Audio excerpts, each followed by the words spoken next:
Yeah.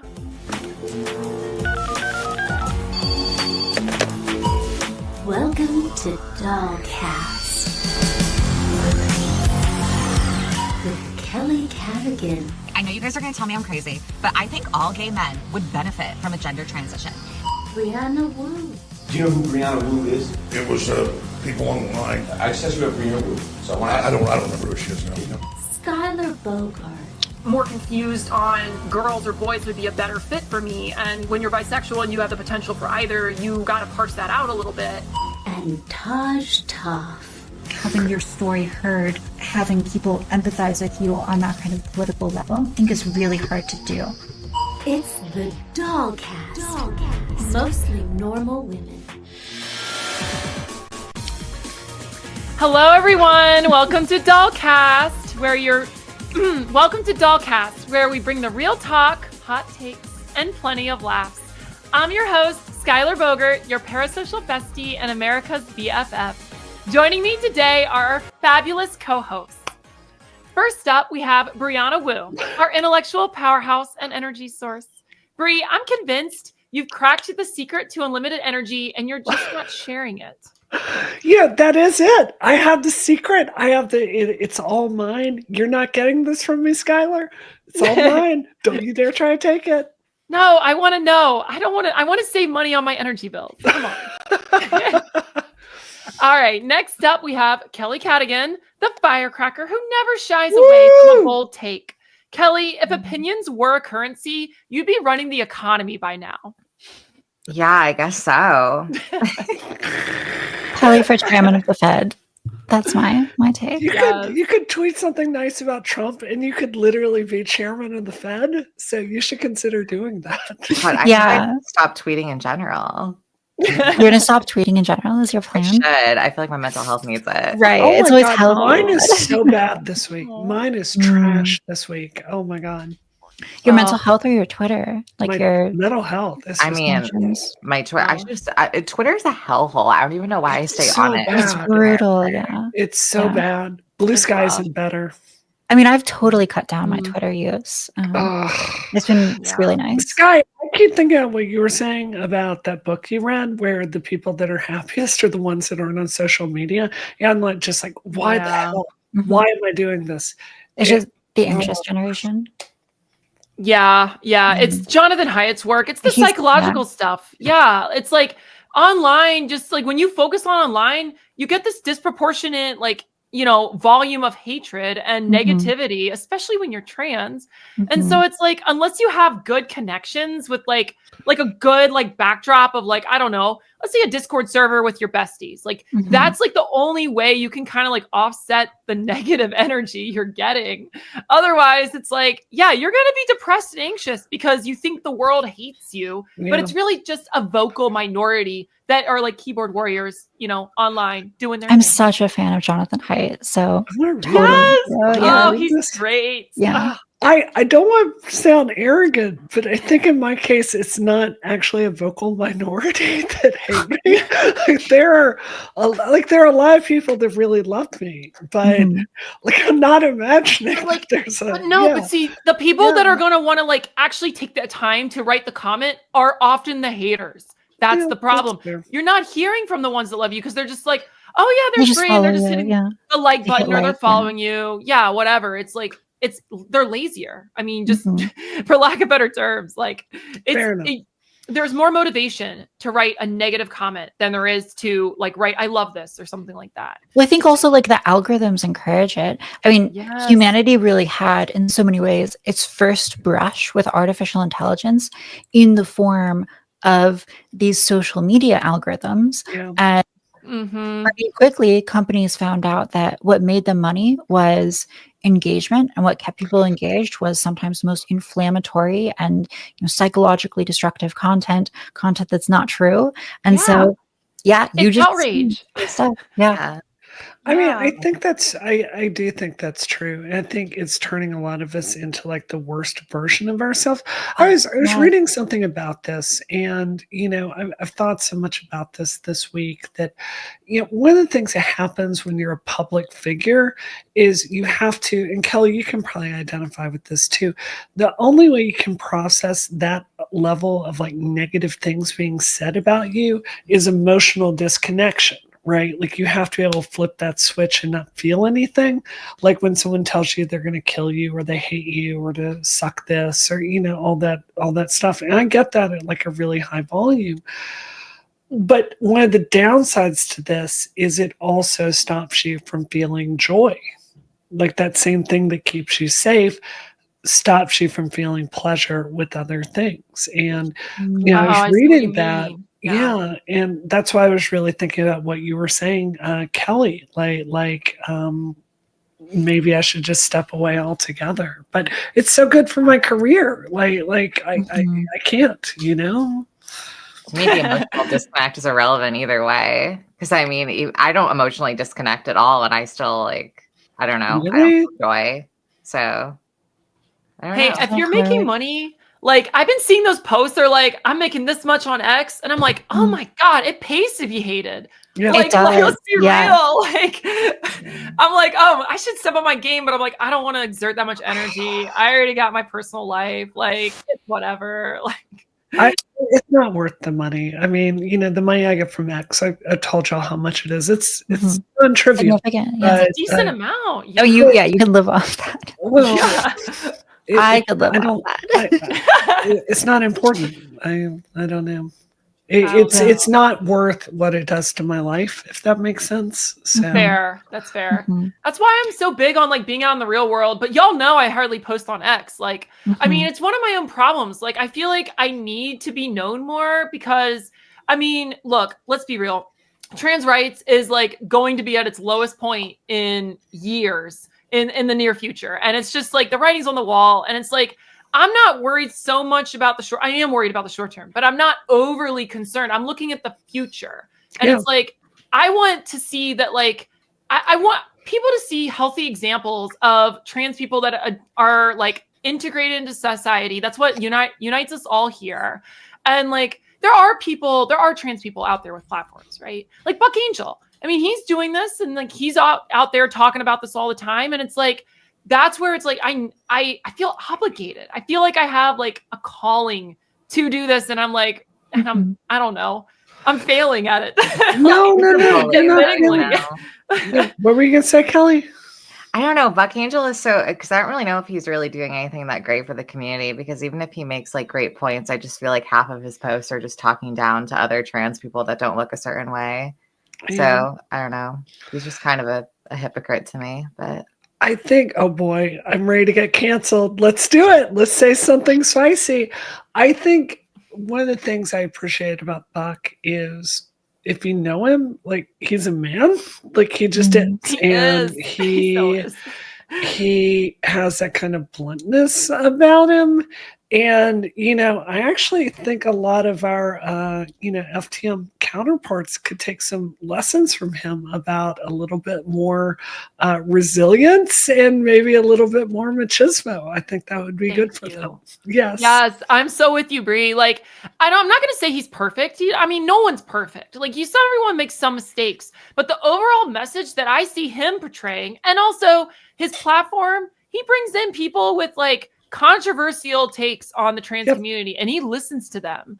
And I'm like, that speaks volumes. Like, I'm glad to see that. But I see where you're coming from, Kelly, because no one gets it all right. Like, I mean, I've said like bad things to people, so I mean, yeah. It's important to do. I mean, okay, yeah, I guess like Buck Angel, the few times that I interacted with him, he was so sweet.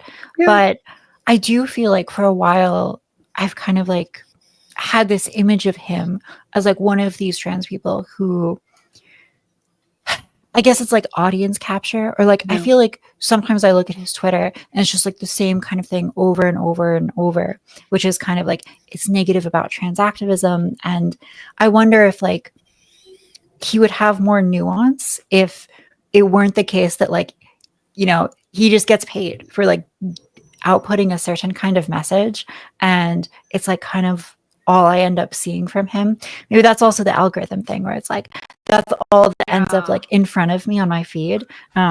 But yeah, I think it'd be I mean, when I did his show, I mean, you guys know my politics. I have a lot to criticize about trans activism, but when it comes down to it, I will fight with gender criticals. I mean, my mission is our dignity, and I go to war on that every single day.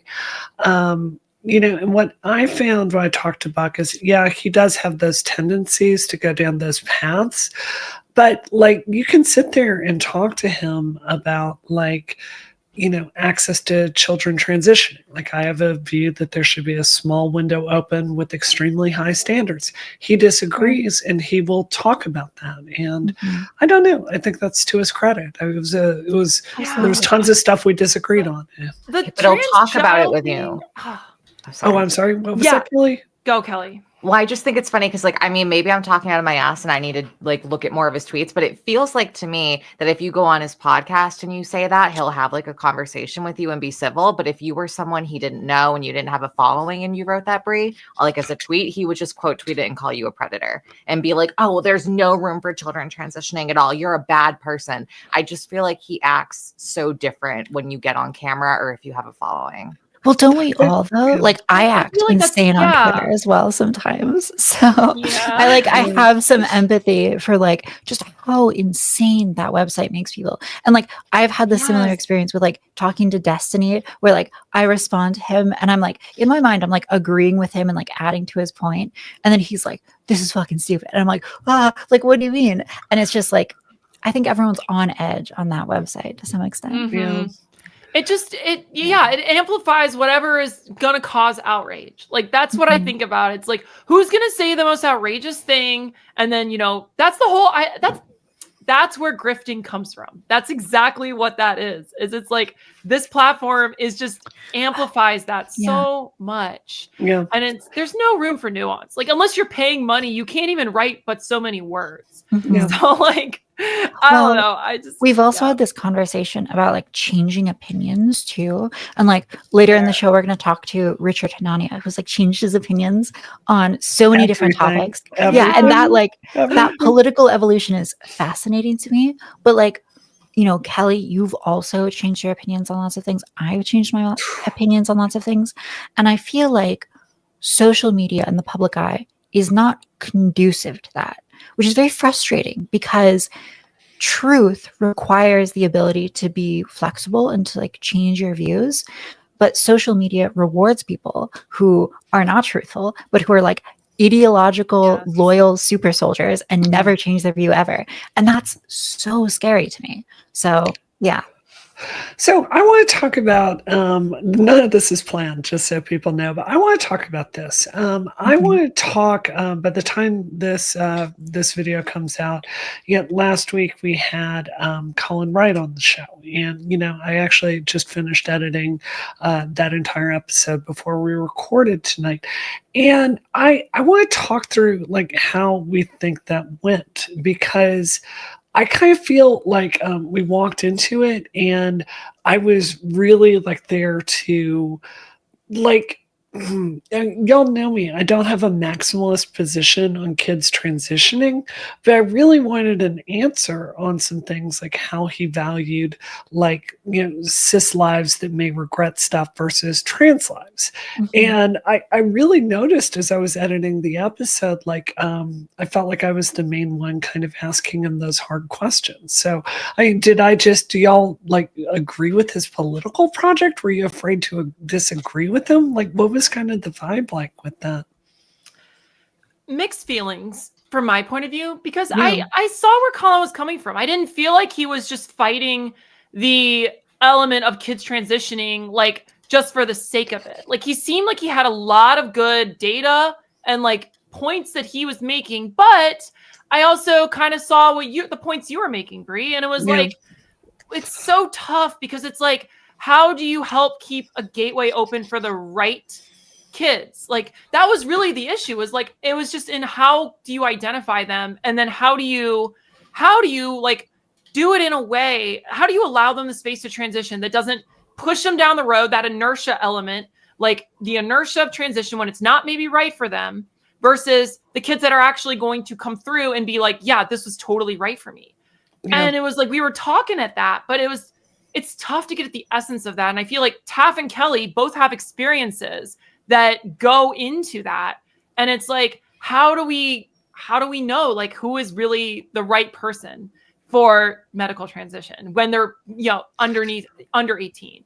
I mean, we still don't know, even with me and Taff here. Who knows? What if one of us regrets our transition in like 20 years? I mean, I don't think that's going to happen. As long as you're alive. I mean, you could always say that. I definitely regret it some days. I mean, so Brianna, I think you did something that's like so valuable on that podcast, which is really seriously challenging the guest. And I also think that it's so easy to just agree. And it's also really easy to just like signal like, I'm critical of the trans movement and have that be your only message. It's really hard to like inject any kind of nuance. And, in that conversation, I do think you are like mostly the one who's like arguing with Colin. And I also have my disagreements with Colin. Like I think fundamentally agree with you, which is that like, I think there probably should be a window for people to transition under 18. And that should be done under the guidance of medical experts and probably should be limited to, a certain type of person who we think is going to be a good candidate for transition. And I would have loved to like had more like back and forth with Colin about that.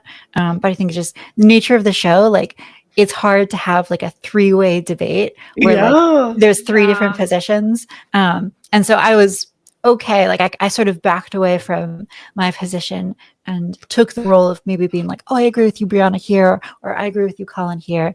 And I think that's just the nature of the show. But at the end of the day, I think when people watch that, they see that go live, they're going to appreciate your viewpoint.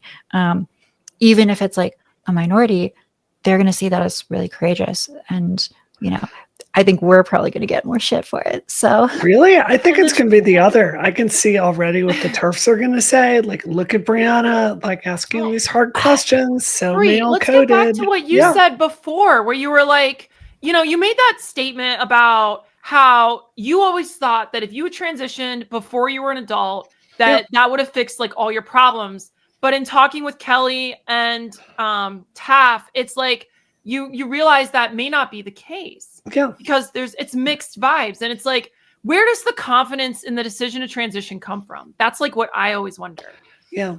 Well, this is something I've thought a lot about, like from editing this. And I'm saying this to both of you, but there's a reason every single older trans woman like regrets they didn't have your experiences. Because I think both of y'all are blissfully unaware of where the story goes if you're forced to keep repressing, and it's not anywhere good. And I think I'm really happy that you avoided that damage, but also in editing the show, I realized like it's stunning to me, Taff, to hear you say that, because I think for me it was so hard earned, like my role, that I almost feel like I value it. Like in a way that you can't get any other way, if that makes sense. Yeah, and I say this in the show too, but like I think I'm conscious of the fact that my experience is kind of different. I mean, every time I bring up my perspectives on my own transition publicly, pretty much every trans woman disagrees with me, right? So it's not like it's just you and me, Brianna. I think it's every other trans woman and me. We're like, I think I'm definitely in the minority where I'm like, I look at the total, improvement in mental health that I've had. And I think that like, maybe there is some, but it's like kind of minor. And I'm like, is that worth, everything I've given up for it?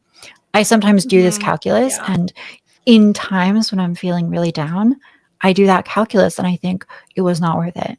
And in times when I'm feeling really good, I think like, oh yeah, it's great that I can wear women's clothing. But I think that it's just, I'm unique in the sense that like, for me, it was less of an intense, just like outright positive thing. So yeah, I say that in the show, and I definitely don't like want to speak for trans women in general when I say that. Sure.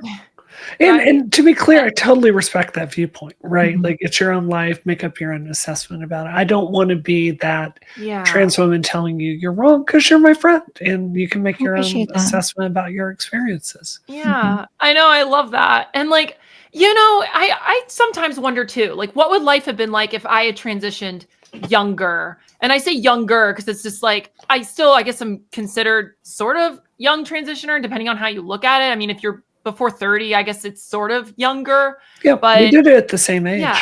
Yeah.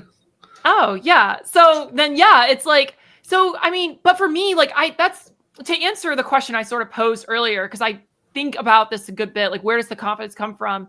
It came from the fact that I looked at the most critical narratives of transition and I was like, I still want this. And it was because my life was going so downhill on the precipice of gender dysphoria.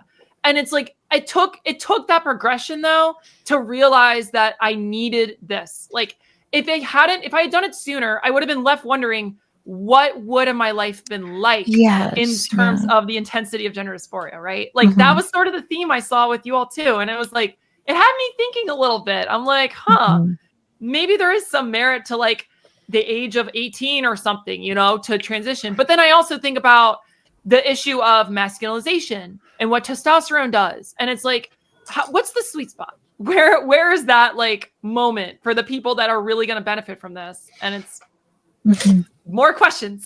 Like, can't get away from it.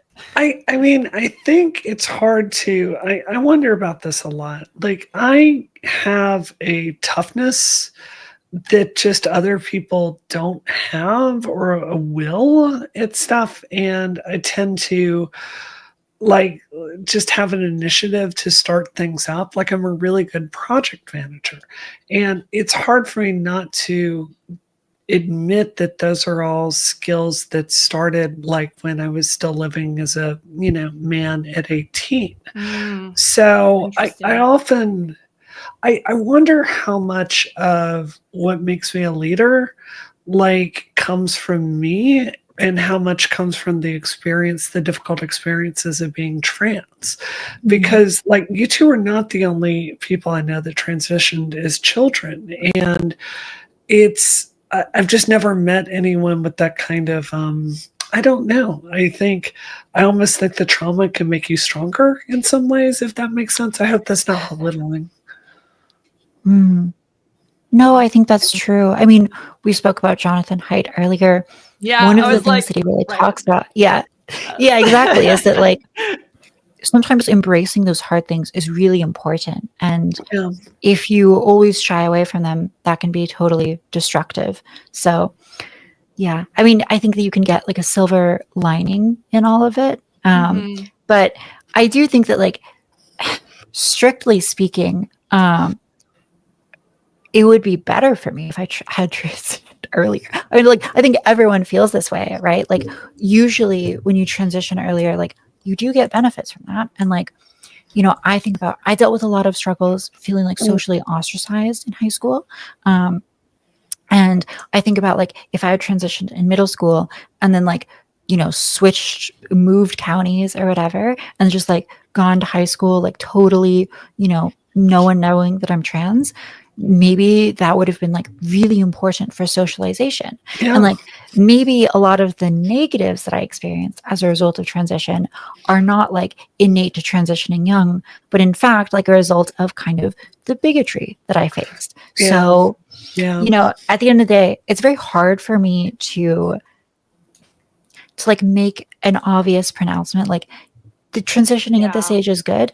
I think what's important is that that I can just be like totally raw and authentic and express all of my experiences and let people work through them, because people can compare that to Brianna's experience or Skylar's or Kelly's.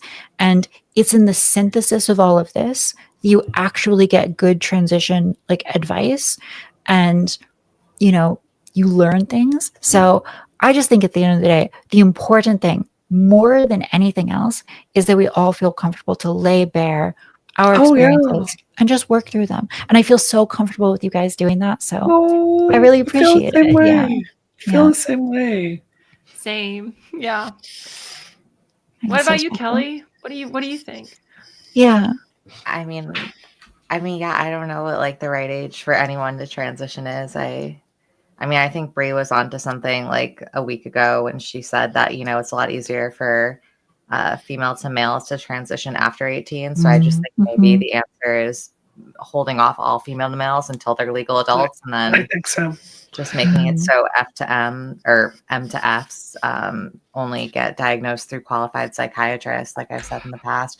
But I don't even know what the answer is, because I mean, a psychiatrist also told me within like less than 6 months that it was good to transition. So I don't even know anymore. But So as I've been editing the show, you tell that story over and over. Like, what was so bad about her? Did you just not respect her as a clinician? Did you feel like she just wasn't qualified? no, it was What were you both of looking them. for from there that you didn't get? I mean, it was a psychiatrist and a therapist I was seeing simultaneously. My psychiatrist was a man, my therapist was a woman, and both of them I was able to get the pass for HRT within 6 months. I don't know what I was looking for. I just feel like it was kind of like quick. I mean, I don't know. I don't know. This is just such a weird topic for me. I feel like I'm in a very negative headspace at the moment. So like I don't Oh. um Do you feel like resistance or like a little bit of, I don't know if gentle challenging is the right word, but like more probing or questioning, would that have made you feel more like satisfied by the therapeutic process? I'm just curious. Like, I really don't know. I wish I had like yeah. an answer for you. Like I guess like just more Oh. time or more like evaluation, but maybe they did all the evaluating that they needed to. I mean, I guess I don't like regret my transition. I just kind of wish I was born a girl, because I just kind of feel like Yeah. this shit just Yeah. Right. in general. That's fair. But I feel that to my bones. But I also know if I'd just been born a girl, I'd be another racist redneck in Mississippi, probably married to a banker, living in a, house there, whose entire dream. life would be about going to church and, who was dating who on the local high school football team. And then I'd go there every Friday with all the Mississippians, and just that would be my life. And I mean, I'm not trying to be like, it's really hard. I mean, I think I hope this doesn't sound arrogant, but I've objectively had an interesting life and an interesting career. Absolutely. Yeah. And Yeah. it's hard to not argue that this experience like is a really, really big part of them. Yeah. So it's hard for me to understand like where I begin and where this thing that nearly killed me like integrates with that. Like maybe I'm just maybe this is just who I am. I don't know. Yeah. I mean, you have had an incredible career. I mean, I do think about that as well in my own life, because I've benefited in so many ways from transition, just like sort of in ancillary ways, right? Like not directly, but, posting sexy pictures online. I think the novelty of the fact that I was trans really played into that. And like, I see like beautiful, cisgender women, they like struggle to take off in any way as, posting sexy pictures. But like, I was able to get a lot of attention, despite, just sort of being like an awkward, gangly teenager. And that benefited me a lot. So I don't know. I've benefited in some ways and certainly grown a lot from the experience. My really good friend of mine is Cliff Blazinski, the guy that made Gears of War, just a fantastic guy. And I see his wife, Lauren, who's truly one of the most beautiful women you will ever see in your entire life. And he was talking about like her struggles to form a career on TikTok. And again, beyond beautiful, beyond interesting, married to someone very famous, lovely personality. Like Lauren, I could not say a bad sentence about her.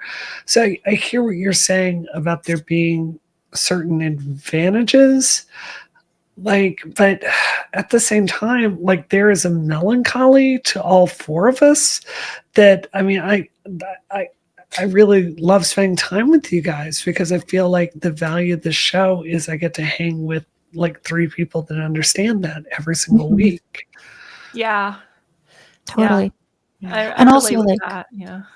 understand some of the darker aspects too, and like are willing to discuss that, because Yeah. I don't know, the trans community, it can really enforce a kind of like social code on Yeah. you. Like you have to believe certain things in order to like interact with a lot of trans people, and that is, you know, destructive and toxic in its own way. So I really appreciate hanging out with you guys. And like, Oh, Kelly, I just like, you say you're like in a bad headspace right now.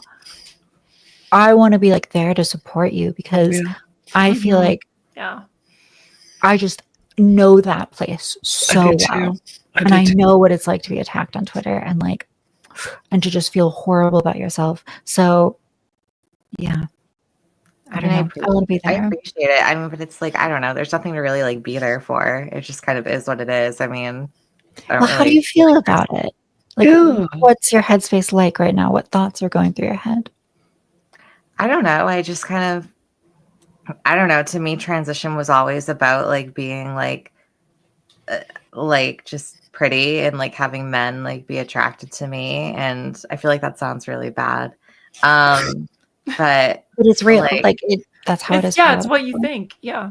you know, and then you Fine. just kind of get to the point where like you are like in a relationship and you feel like you're in your forever relationship, and Oh, it, you know, and then it just kind of makes you realize you can't have like children, and that's not really like a future for you, and it makes you kind of just like question, wow, so it's, my life isn't about like getting people to be attracted to me anymore outside of like the one, and it's not about family, and it's kind of just, I don't know. And then like I think you guys have much more better mental health than me, just because you have like real jobs and you have like, I don't know, you go out and interact in the real world. I feel like for me, I'm kind of just like trapped in the castle or like my shitty little house, and I just deal with like, I don't know, just negative shit all day. I feel like I'm addicted to Twitter and social media, and I just feel like my life is about creating like porn and like, I don't know, just like, oh, Kelly. I mean, I'm glad I have this and like I enjoy doing this, but it just,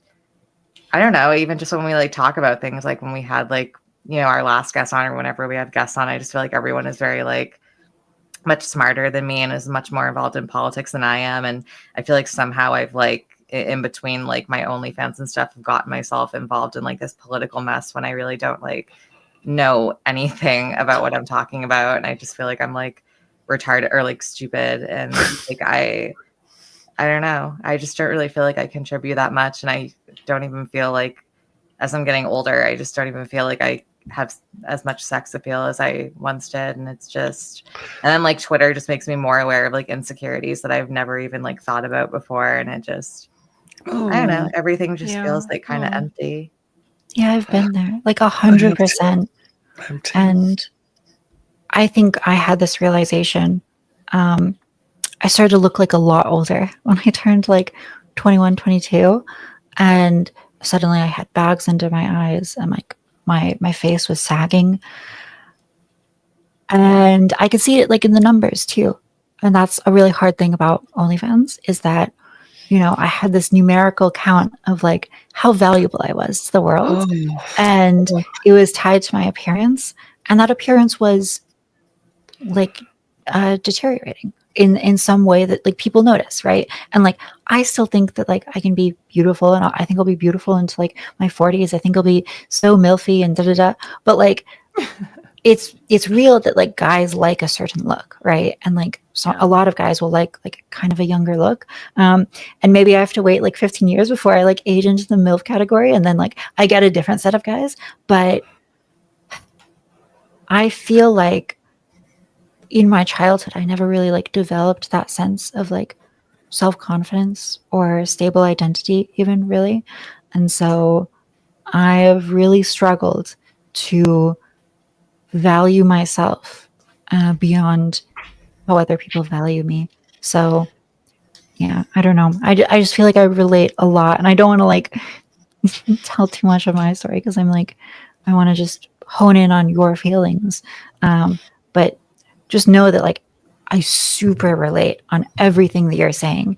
It feels like something that I have lived 100%. I feel like it's okay, I want to go one at a time. So first of all, like I want to bring some mom energy and say, like, Kelly, the way you see yourself is just, it's bullshit. Yeah. Sorry, it's just not not though. true. It's not It's though. No. really, well, what is true is you need to make different decisions. And the decisions you make right now in your 20s are going to affect what you're doing in your 30s and your 40s. And, I do strongly encourage you to develop things outside of your looks to do a career with. Like, the show we're doing right now has a lot of post-production on it. Work on the networking with me. Get to know my really good friend Pixie. Like, her entire job is about networking with content creators. She's brilliant at it. Right. So, I mean, there's stuff you do need to be doing. And, again, mom energy, you need to get the courage to leave your house more. Like you just do. So there's some stuff inside of you that's holding you back, but never doubt that you've got more worth than 99% of people out there. Kelly, genuinely, I know so many people. You are hardly the only hot trans girl I know. And I invited you onto this project because I see something in you with a ton of value. And I can see that clearly. Sky, I'm sure you can see it. Taff, I'm sure you can see it.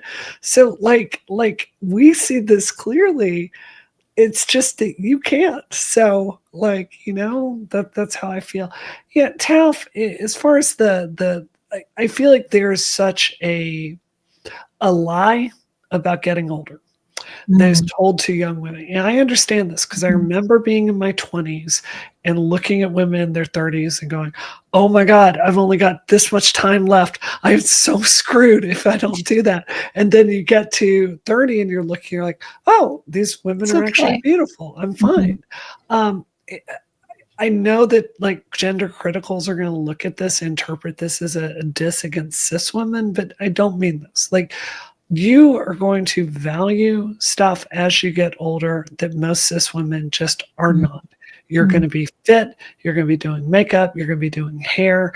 And there are tons of men that are most attracted to women in their 30s and 40s. I just went to LA and spent a few days there. I must have had 10 guys try to pick me up, and I'm not even pretty. So, there's that might say otherwise, though. That's a pretty good indication. Well, I'm not, but I'm saying that there's a marketplace no matter where you are. It's not that you have to compare yourself to cis women in your 20s. You just have to look good for your age cohort, and that's going to be a lot easier. I think it's actually easier for trans girls as we get older because we're so like skinny and people give fat up on stuff. it. Yeah. Well, that's a great point. And I mean, like, you're so like inspirational to me on this.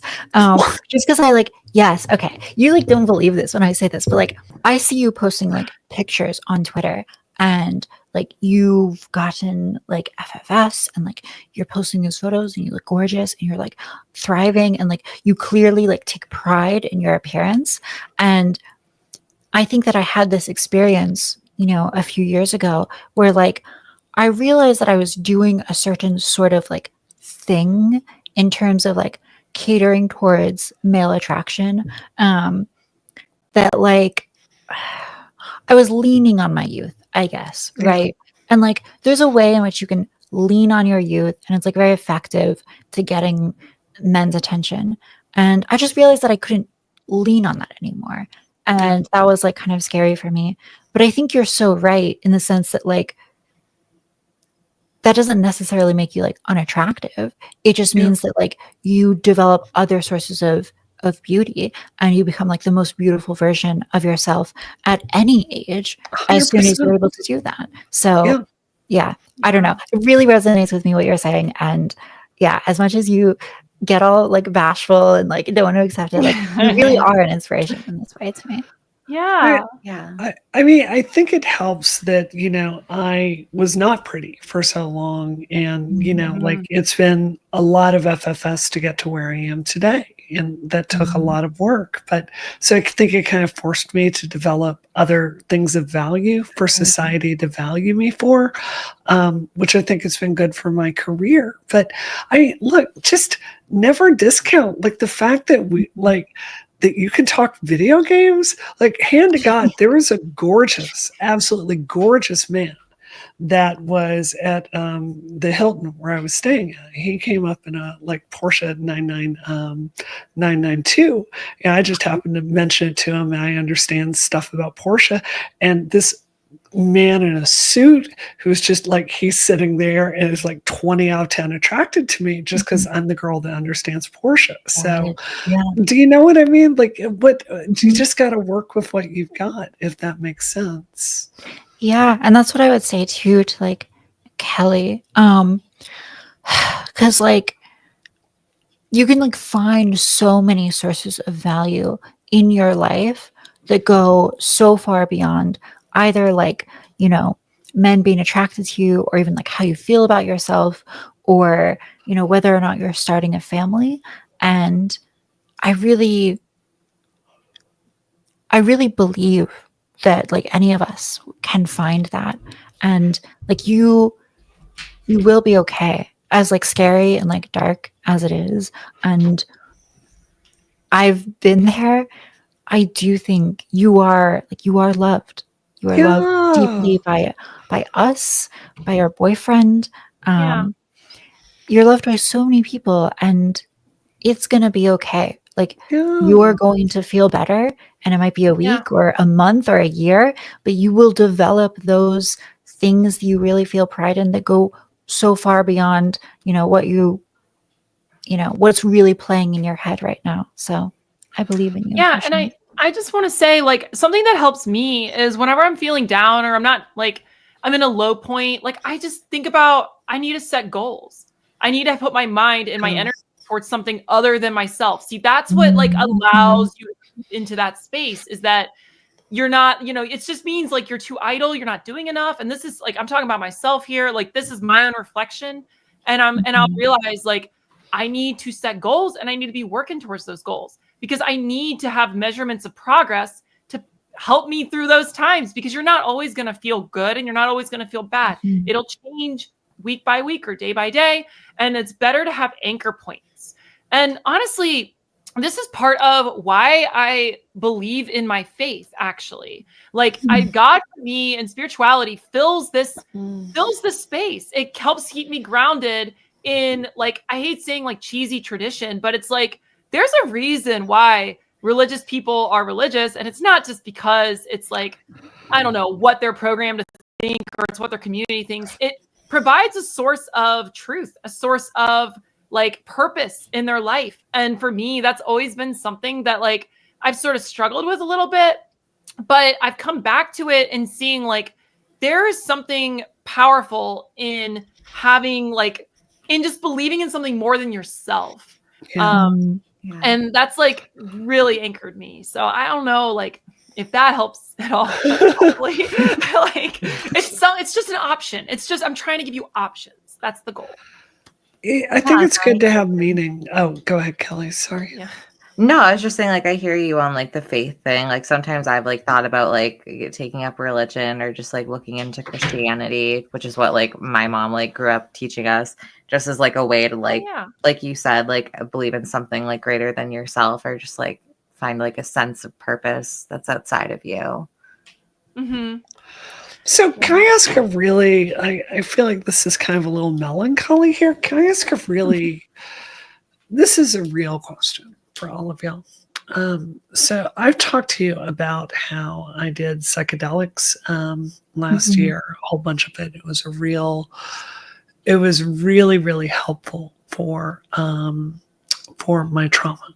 And it really changed my personality. It's not a mistake that a lot of the arc I'm on right now is after I did that, because it did make me feel very fearless about what I want to do. But one of the things that clinical ketamine does is you're sitting there and tripping, and you're going into the K-hole, as I call it, and you really feel yourself stripped away. all these stories about yourself that you tell, all of it, it just gets taken apart one by one, and you're just staring there at the core of yourself. And this is so dark, but it's also really beautiful. That what I found at the core of myself repeatedly when I did that was this desire to be a woman. Like that fundamental thing that I want and cannot have, that's the essence of what I am. And I think that like leads to a melancholy and a pain that never leaves me ever. And, you know, as I've like come to this realization that transitioning early would not have cured that, like, do y'all feel that too? Like this pain inside of you of always wanting to be something that you can never become? Totally. Yeah. Like I mean, I feel like we're kind of just giving the TERFs what we want or what they want. But like, I mean, I feel like we all kind of know that regardless of like how much we transition or how much we pass, like we'll quote unquote never be a real woman, which It's true. It's true. Never be female. Yeah, I that's so tricky for me because, well, one, I've never had a trip into the K-hole or whatever you describe. Like, no, but like, I mean, my transition was sort of making peace with that. Like, I felt like, you know, I kind of reconciled with the fact that there's a side of me that longs for feminine expression, but it goes beyond just expression. It's like, I want to embody as feminine of myself as I possibly can. And I guess like, it came from viewing transition as like a gift rather than something that like I was deserved, that sort of allowed me the space of like, wow, I get to do this. Like, thank God I'm born in like the 2000s and I'm not born in like the 1800s. Like this would be so bad. Like, I guess, I don't know. It's a different perspective for sure. But it's like, I just think of all the time periods where this wouldn't have been possible to transition. And I'm like perpetually grateful that I could, but like, I guess through like, I don't know. It's like, I'm happy. Like, I'm so happy with who I get to be, that the longing for it was all before transition for me. Like now that I've transitioned, it's like, I'm so happy. And like, I don't know. I feel like that's not always a common experience. And maybe it has to do with the fact that gender dysphoria was so constant for me and so long. Cause like, I feel like I had been experiencing that since, I don't know, it got really bad when I was like 22. So that was like 3 years about before I actually did the medical transition. But like before that, there were like spurts and like definitely periods of time where it was really a problem for me. And it just, my resolution was always like, it'll go away if I ignore it or if I just pretend it doesn't exist. And it's like, that doesn't work. Like by the time, like when I was like in my upper 20s and I was leaving college, I was like, all right, you know what? Like, I need to face this head on because I need to move on with my freaking life. And this is like a problem. And it really got to me in my first job. And it was like, I was having trouble at work. I was having disruptions in my friendships. And it was like, I need to move forward. And because that worked, and it's like, it would be amazing if I could be a real woman. I admit that. But I've made peace with the fact that I can't be. And it's like, that's where like, I don't want to ramble on, but I'm just trying to make the point that like, for me, transition was coming to grips and accepting the fact that I won't ever be a real woman, but at least I can be a feminized male 100%. That can pass through society as a woman to the people that are willing to extend that grace. Like, I mean, I 100% get that, Sky, obviously. Yeah. I mean, it makes it so much better. What I'm saying, though, is I'm like, 15 years further into the book than you are? And like, there is a sadness that is just, and maybe it's just our personalities are different, but there is a melancholy there and a pain that just does not go away. And Kelly, I sense that in you to a certain extent. Taff, I think I sense that there with you sometimes, and unless I'm imagining that. So I don't know. I think this is kind of the nature of the beast, if that makes sense. Yeah. I mean, it's hard. Sorry. I feel like I don't like have like the right things to say. It's very hard to find the right words. Yeah. But It I just do seems want like to a like, contest, you know, of like, oh, who can like dress up the best, or and when I say like dress up, it's like who can get the most surgeries, go to the best surgeon to look the most like a real woman. And it just like it, I get like so deep in thought into that because it's just like, I mean, I understand transition is a part of it and that includes surgery, but it's like at what point do like we just learn to like accept ourselves as we are and just like have It's very self-love. hard.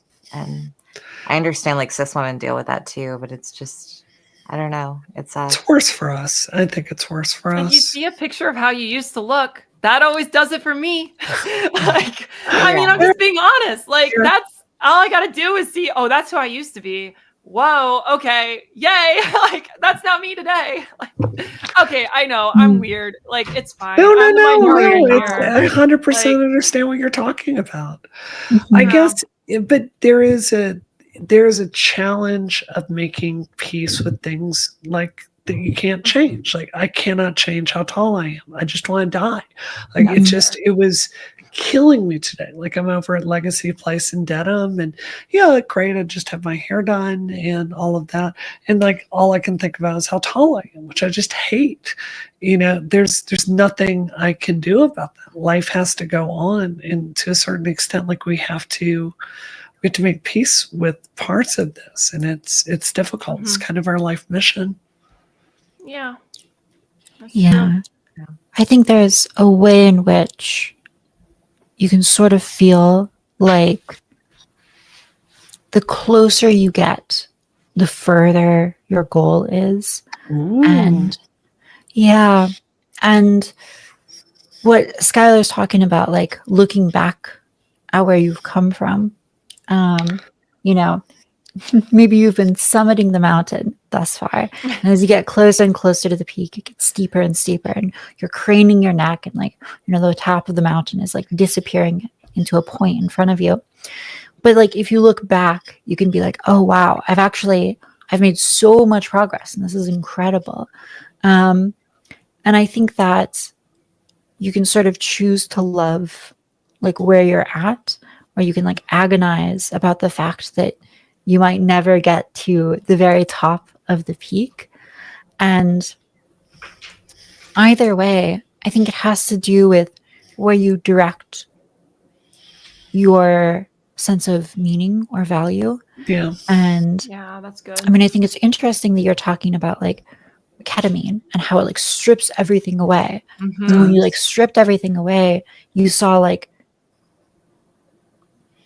something within you was like pointing towards femininity or like womanhood, Yeah. and ultimately like finding a lack of it within yourself, right? Well, not finding a lack of it inside myself. It was that desire to transition is what I am. Right. Okay. That is the Okay. fundamental, Oh, yeah. basic building block of me. Yeah. Okay. Well, I mean, it begs so many questions, because I guess what we're getting at is that like Yeah. this desire can express itself healthily or unhealthily. And one of the ways for it to express itself unhealthily is this desire to never be at rest, to never take satisfaction in where you are, and to be always like chasing more and more, ever more impossible goals. And that you can really like torture yourself with that kind of goals. But also, I think that like you can take a lot of joy in the actual things you've achieved. This sounds kind of obvious or cliche, but like Brianna, you're talking about how you are so happy with the fact that you have been able to maintain a level of appearance, you know, as you've aged, and you've aged beautifully, and you see the fruits of that with like these guys who are hitting on you. That is really like an incredible testament to how far you've come and all the good things you've been able to create in your life by cultivating femininity. And so like, I guess I try to focus on that. Like, yeah, I'll never be a woman, but now I'm in a world where I feel comfortable putting on like, I don't know, silly little like strawberry earrings and like a dress, and like that feels and I would find those things cute and desirable if I was a man, because that's just like Of course I you just would. like those things. And I think it's good to be like, okay, I'm doing something I like. That's cool. So I don't know. I guess that's how I see it. There is a cost to that I found before transition. Maybe you found this too, Sky. I just have like relationships with girls, and I would think things like exactly like that. Oh my god, the strawberry earrings are so cute. I love those, right? It wouldn't be just that I wanted to wear them. It would be that I wanted to be able to communicate stuff like that, right? And the fact that I get to have those relationships now, like it will never stop being meaningful to me. Like there's something Yes. I treasure in a way that I know I could pass 1,000 cis chicks on the street and they would just completely take it for granted. They don't understand. They don't understand what it's like to be kept from this stuff. So hard one for sure.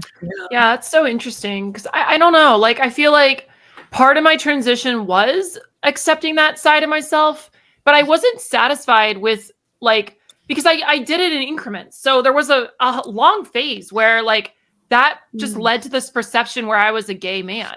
Yeah. And like, that was fine, but it wasn't the target of my problem. Like that wasn't the essence of my gender dysphoria.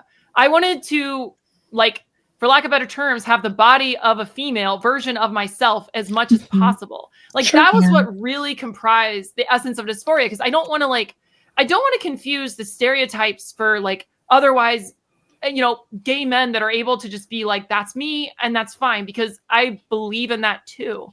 But it's just like in other words, society should tolerate gender nonconformity. It's just that there's going to be a subset that are going to have a problem of a cognitive dissonance with the body they have, and it's going to persist beyond those things. And those are the candidates for transition. And it's like, the goal is just how to identify those people without like encouraging it too much or without like not allowing it. It's like, there's a sweet spot. And that's where like the tug of war always is. I don't know. That's just me. This is, it's so interesting, Skies. I've gotten to know you. Like, I feel so many similarities with your story, but I almost feel like the beast we're dealing with is fundamentally different in some way. I don't know. It's very, I haven't put my finger on it totally yet, but I think I will as we keep shooting the show. You That's seem fair, yeah. I What mean, was that, Kelly? You seem like happier. I don't know. I agree, I feel like your you do. soul, it's almost like you don't experience sadness. What, me? Which I'm kind of like jealous Oh my of. gosh. No. Yeah. Well, it's all for my 12 cats. I mean, let's be real. Okay, but that's a great point. Like, you have these 12 cats. That's a huge source of meaning in your life. They like transcend transition. They're my babies. But like a lot of it too is the decision-making process and like not embracing transition as a pathway. I hate saying that, but it's like I put the brakes and the resistance on myself because I didn't trust therapy to do it for me. Exactly what Kelly was sort of saying with like 6 months. And she's like, well, I don't know. Was that good therapy? And it's like, I mean, I was a little bit longer, but it wasn't like, but before I ever went to the clinics, I was challenging myself from the beginning. And it's like, and that's why I went and I, banked my sperm and I'm hopeful to have children. Like that's part of my roadmap. But like, I want that for all trans people. And that's something I want to see part of care. And it's like, I don't know how to like raise the standards other than just by talking about it and just like helping people figure it out. It doesn't mean everyone needs to choose that, but they should have an opportunity to choose that, or at least like in a therapeutic setting. And it's like, and then there's furthermore, like, I think there should be a waiting period of like figuring out yourself when it comes to like living as the opposite sex. Yeah. Like you got to rule out those things because what if you are just, because what I've learned by listening to the detransitioners is that there's a lot of them that had same-sex attraction and their therapist affirmed them too quickly. And they went down the road of transition only to regret that later and speak out against it. And I'm like, I get it. It was wrong for you. And there's a lot of people. And I'm still of the opinion where, as long as I'm alive, there's a potential that I'll detransition. But I can confidently say that I would not regret my transition whatsoever because it got me through things that I could not otherwise get through. 100%. And that's that's the defining characteristic. And it's like, that's the essence that we need to be working with people to help them understand. And so there's no what way is to that? approach life that's not on honest terms. Like you just can't put a Yeah. value on that. So no, Exactly. I fully agree with that. So can I admit something to y'all about my K-hole that I've never told anyone else? Please, Go breaking for news. it. This is super politically incorrect, okay? Oh. So I have had exactly 2 girlfriends, okay? It was one when I was like 14, from 14 to 19. That was just, it really was like I was lonely. And then I had a girl that I dated for a few months right before I came out who was basically a dude. But I have always, through my whole life, I've thought that I had some bisexuality, like some of that. And one of the things that really fundamentally changed for me after doing ketamine is any attraction to women at all. I feel like I really understood where that was coming from, which was trauma. And it is just gone. Like I feel nothing whatsoever. And I'm like, did this change my brain on this? Was I just confused about what I was feeling this whole time? It was like, y'all know that feeling like where you're like, oh, you're so pretty, I want to be like you, right? Like, is that what I thought that was? Because it really made me like super straight in a way. And I'm Googling it. I'm like, if anyone else had this experience, and I haven't That's so found fascinating. that. Yeah. Interesting. Wow. No, yeah. I mean, I think there's something to that in the sense that like trauma can really warp your brain and it can like radically change your personality or like your sexuality. And I just think that we like build up these sort of like narratives about ourselves that as soon as they get stripped down, it's much easier to like prioritize what's important. And I think that's probably what happened with you is like I don't know exactly the mechanism for how, but like you just saw it for what it was, this like outgrowth, this narrative of trauma, and we're able to let it go. That's so powerful because, yeah, I know that I'm certainly like haunted by my own traumas and narratives, and letting go is hard. So it's y'all should really all good come to Massachusetts. We'll go to the ketamine clinic today. We'll make a whole weekend of it. I would totally do that. Absolutely. It's really good. It's really good. Oh my gosh. It's the best $500 show I've ever spent. Ketamine's on K-holes on break. Thanks, Rihanna. We'll have a good time. It's great. Like you lay back in a chair, they inject it into you, and you just like go into this, and you're like, and like you feel yourself go into it. Oh my God, it's great. And then you wake up and you're just like processing all the stuff that you were thinking about for the rest of your day. And you can see all the hardest parts of yourself, like from outside of yourself, like it's a third person. So then when the ketamine wears off, it doesn't like have any impact. It's really beautiful. That sounds powerful. Yeah. Yeah. Wow. Sorry. Yeah. Was that an overshare? I have like so much to share about like drugs and psychedelic experiences as well. Because I've mostly experienced with psilocybin, and it's quite an experience as well. How is it different? I mean, frankly, it sounds quite different. But again, like I don't know if my psilocybin experience is just like quite unusual. I found it to be electrifying. Like I felt like I had climbed to the top of Mount Olympus and like stolen Zeus's thunderbolt, and I was like, I could rain it down on people.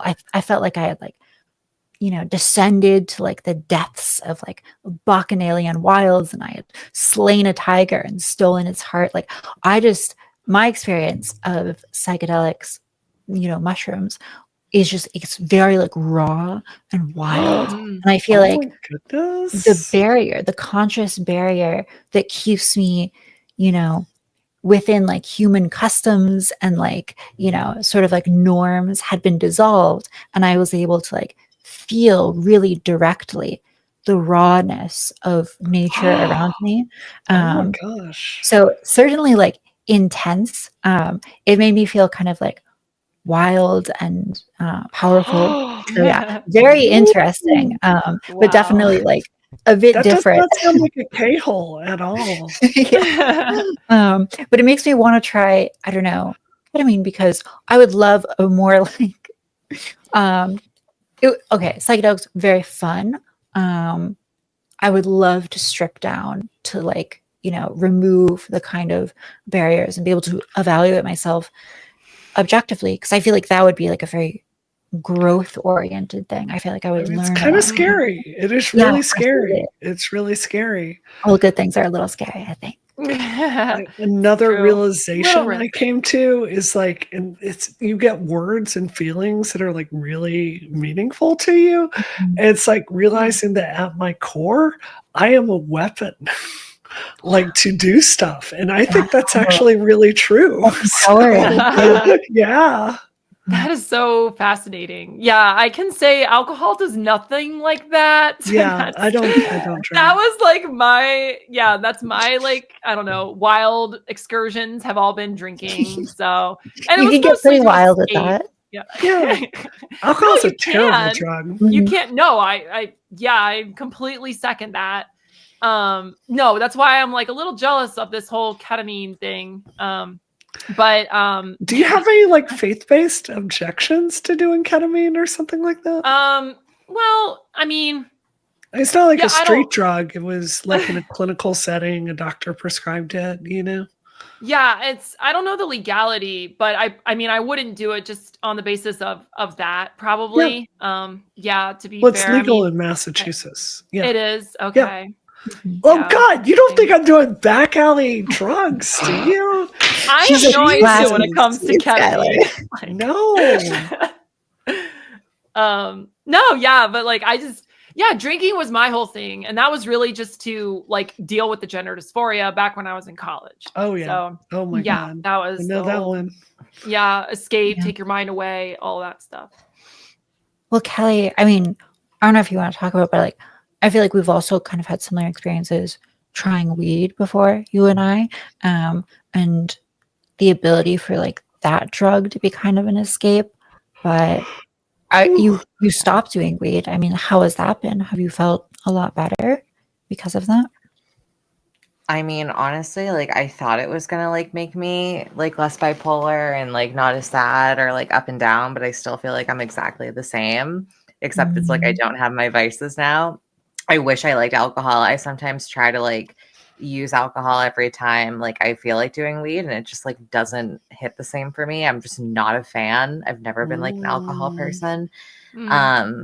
I haven't gone back to weed though, like ever since. I don't even know how long it's been, but when I said I quit, like I haven't touched it like since. But I had like I had a real problem with weed for like since I was like 19. I got into it when I was like in college with an ex, and it was like ever since then I was just like obsessed with it, like to the point where I was getting high like literally all the time. It would be like I would wake up, do an edible, the 12 o'clock, 2 o'clock hits, do another edible, and I wouldn't be like doing like 10 milligrams. Like I literally would have like a 1,000 milligram thing of like RSO, and I would do like 300 of it every session, and I would just be like high out of my fucking mind, like 24/7. And I kind of thought that's why I was like so crazy on Twitter and so like bipolar with my takes. But clearly, like I still fucking am this way sober. So I don't know. But I guess I'm glad I'm off of it because it's probably not healthy. But I don't really feel like my mental state has changed that much. I mean, maybe it's worse in some ways, right? Like, because I feel like if you are on weed or any kind of drug, that might let you like engage in certain behaviors and like distance yourself from it. And without that, like you're still going to engage in the same behaviors, but now you might be like all the more kind of aware of them. And that can be like really scary and hard to deal with. I don't know if that's your situation, but I definitely know lots of people who have done various drugs, and they realize like as soon as they get sober, like, oh my God, now there's so much stuff that like if I want to feel better, I have to like address in my life. That's right. And that's like Like they've been it. pushing it off and now they're having Yeah. to face it. Yeah. 100%. Totally. You know, it's take it from a gal that really went to rehab in an extreme way. But yeah, the thing is, I mean, first of all, the unpopular opinion, weed is a terrible drug. I do not like this drug, and it concerns me how many sisters I know that deal with their problems by just smoking weed nonstop. I think it kills your career drive. And it's like this inch inside of yourself is so precious. It's this part of you that is so beautiful and raw. And I think weed just really diminishes that. I mean, it changes your brain over time. So, but what I learned going to rehab is that when you're trying to escape from something with substances, and then that substance isn't there, you've got a hole inside of yourself. And you've got to fill it with something. You know, or you're going to relapse. So I don't know. Yeah. It sounds like Kelly. I mean, first of all, it takes time after you stop using a lot for your brain to really clear and for you to have clarity. You know, with my drinking and drug problem, it probably took me a year, really 2, to get really back up to where I could think clearly all the time. But I mean, you've got to address like what caused you to do that in the first place. I mean, for me, it was very simple. I wanted to be a girl, and then I transitioned, and I felt no need to ever do drugs again. But I don't know. Sounds like there's something deeper there.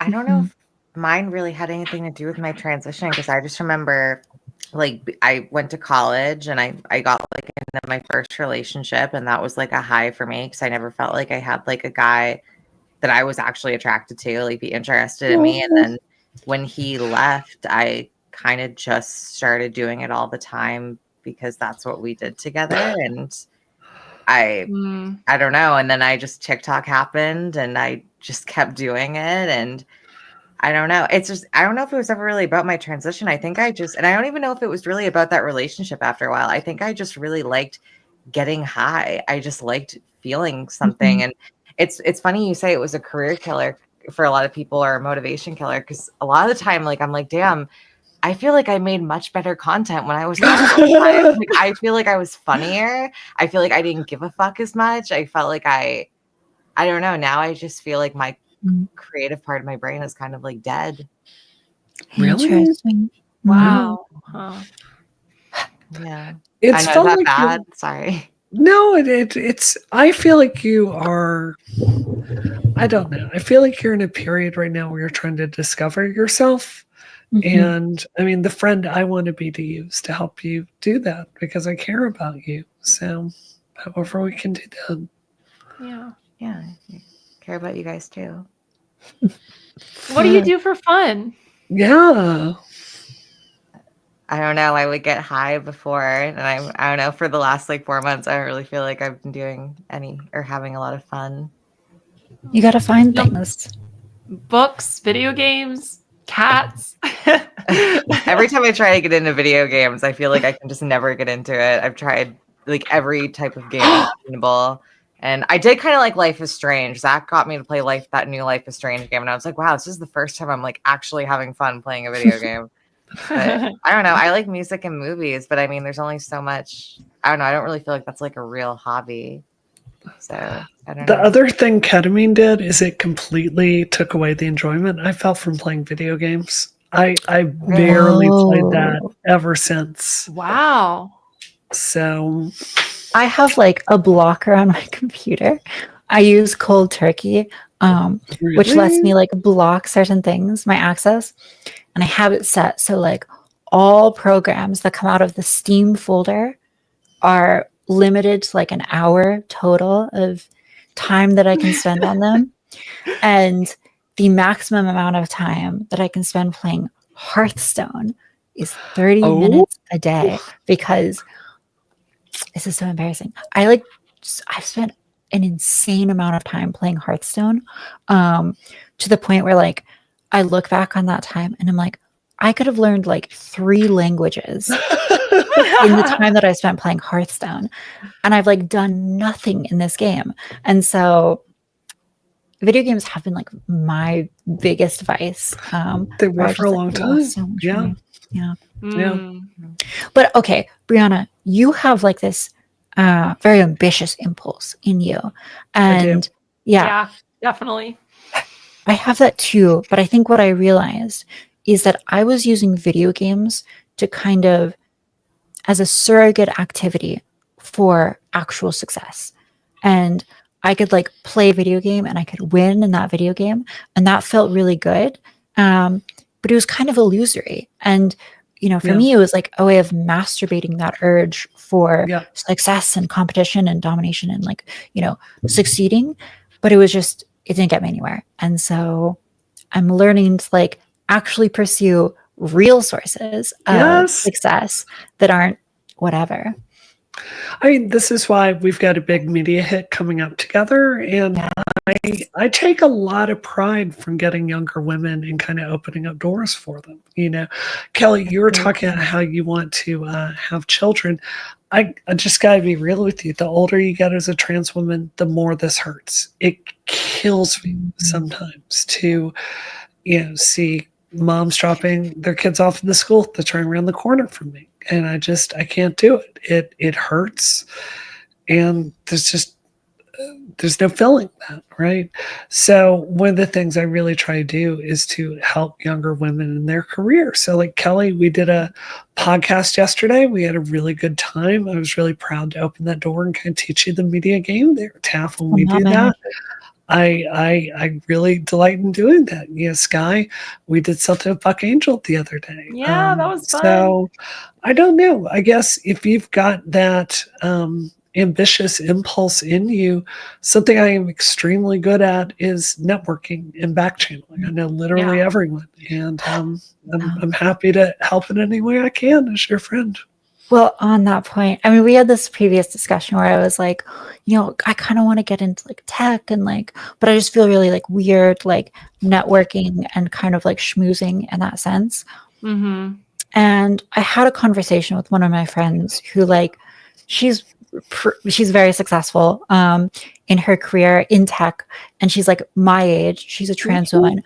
And she like just networked so well to get to that position. And she gave me the advice. She said, like, you should just be really ambitious and like put yourself out there. And I thought about it and I thought like, you know, I don't feel comfortable networking with like tech stuff. But when it comes to politics, like I think I have something real to offer in that world. And I feel very comfortable talking to people about politics. And the idea of like, you know, going on this Reason interview with you or like, you know, any other media engagements or just like, you know, personal networking with people, that really resonates with me. And that feels to me like I feel so much energy and desire to do that because it's like networking that is actually in a direction that I want. And so I think I just realized that like, oh, I thought that like maybe I wanted to go in one direction, maybe because like my father's a programmer and like as a kid, I always thought that would be like my direction in life. But now I'm like, wait, actually, you know, when I'm honest with myself about what I want, I actually am okay with talking to people. And it took being, you know, real with myself about that. Yeah, that makes a lot of sense. I think all of us have, like speaking of politics, Taff, I really think all of us have a role to play. You know, like right now, even as we were recording the show tonight, Washington Post put out an op-ed by their entire op-ed board calling for a national discussion about trans women in women's sports. Wow. You know, as we were recording, Trump put out something basically saying again he's going to end all childhood transition. So we're living in a moment where, and I don't want to be messianic here, but there is going to be a very deep thirst for moderate public figures on the trans issue. Yes. You know, the comments from me on you know, Piers Morgan the other day were almost universally positive. Yes, I saw that. It was like, I've never seen anyone say anything positive. Like I've never seen a trans woman I could relate to before on this. So Amazing. Yes, but I people think- want to hear like your opinions on these things, and Well, yeah. that is so gratifying. Yeah. So I got Pierce to say on the air that he unequivocally stands with trans women and wants us to have dignity and equality, just like everyone else, if we'll compromise on a few things, which is a huge win. So, I mean, Taff, I sit there, and the way, this is really getting meta with career stuff, but there are so many people out there that have a childlike need for attention, and that is why they do what they do in politics. It's all about them. And it is stunning to me that people accuse me of like being self-involved or whatever, because I think I have the opposite problem, that I have a mission that I will think about, and I will just entirely damage myself like getting to that mission, as evidenced by this trans stuff right now. I think there is a calling right now to reshift the conversation, and I think it's one we can win. But I need people like you to step up and to help me in that public work, if that makes sense. Yeah. I think that makes No perfect pressure. sense. Okay. Of course. Yeah. I just got to be at the center of the zeitgeist, take on this messianic role. No. Yeah. No, I feel very similar. Tosh is the prophet. Yeah. I've come down from the mountains. No, but it's true though, Taff. Like it's so true. You have a flow to your dialogue, and it's so lovely. Like I love listening to you talk, and it's like I need to. Yeah, I'm like, oh, let me take tips, and like it was so funny when we were talking just like before this week's pod. We were planning out, and it was before you joined. And Kelly was like, we were just chatting, and I'm like, Taff gave me this eye-opening analogy that's going to change my life on this. And it was just throwing the object in the air and catching it. Yep. And I was like, I could like relay it perfectly because you resonated so well with me. Yeah. And I was like, I loved that. I was just like, it takes one to know one. And I'm like, I hope I can be more like Taff. Like,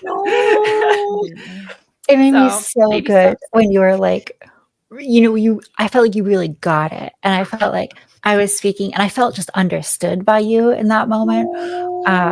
So I felt so good about that. And that is an experience that I've had over and over talking to you three, where like I've tried so many times to talk to like other people into the trans community about things and just been like shut down over and over. And I don't get that with you guys. We're like, even if we disagree on something, there's like a desire to listen and, to lay it all out there. And that has been so valuable in just making me feel less crazy. And like, maybe I really do have something valuable to share with the world. Of course you do. You totally do. We all do. Yeah. And you do too, Kelly. Yes, Kelly. Yes, you too. Yes, you smile. You have something to value. Yeah, we all do for sure. Yeah. Kelly, I'm thinking about just jumping on a plane tomorrow and flying to a random city. You should do something fun too. I agree. Yeah. Yeah. I mean, I have all the free time in the world, so I'll go to wherever city you want me to. It's not like I have plans. We really do need to like all hang out though and do like an in real life session. Like I just feel like it would be a hit. It would be so much fun. Yeah. Come to the Casa de Woo. It's amazing. I'd love to. A trip northeast, I can do that. Maybe not right now. It's a little cold, a little miserable. True, yeah. It is winter. Y'all want to wrap this up? I don't think we'll talk about Josh today. Yeah, we didn't even talk about hair and boobs or anything, but I mean, our conversation was so much more natural and real. It was good, even if it got a little solemn, but that's okay.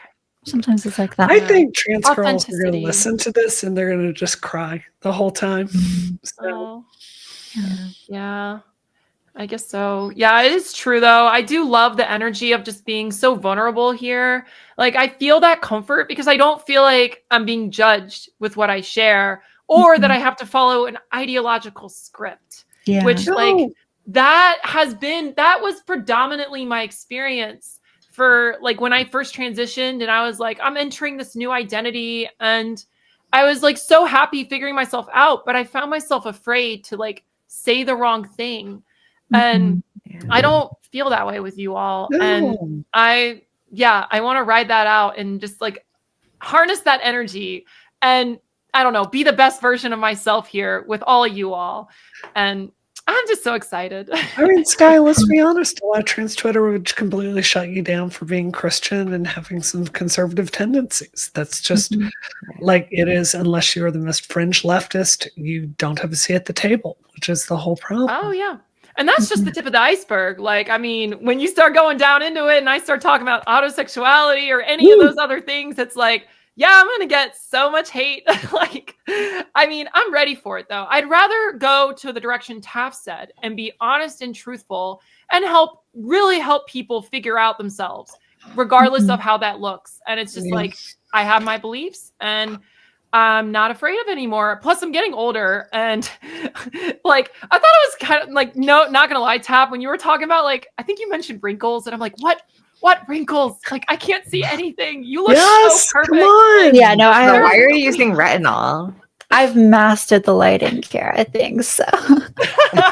I just use retinol for like good skincare. I mean, so retinol can promote like collagen production and skin renewal. It's really nice for making your skin just look plumper and smoother. It can reduce fine lines and wrinkles as well. So I do recommend it. I'll tell you about the 40-year-old version of that sometime.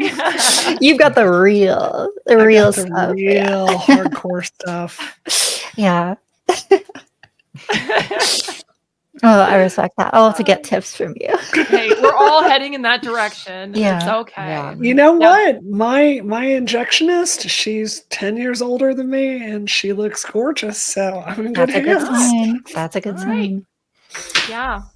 Well, my goal is that I don't care too much. That's my goal. I don't care if I look like a wrinkly grandma. I just want to have people to love and that love me. And that's enough for me. Okay, Scott, that's so sweet. It's so naive.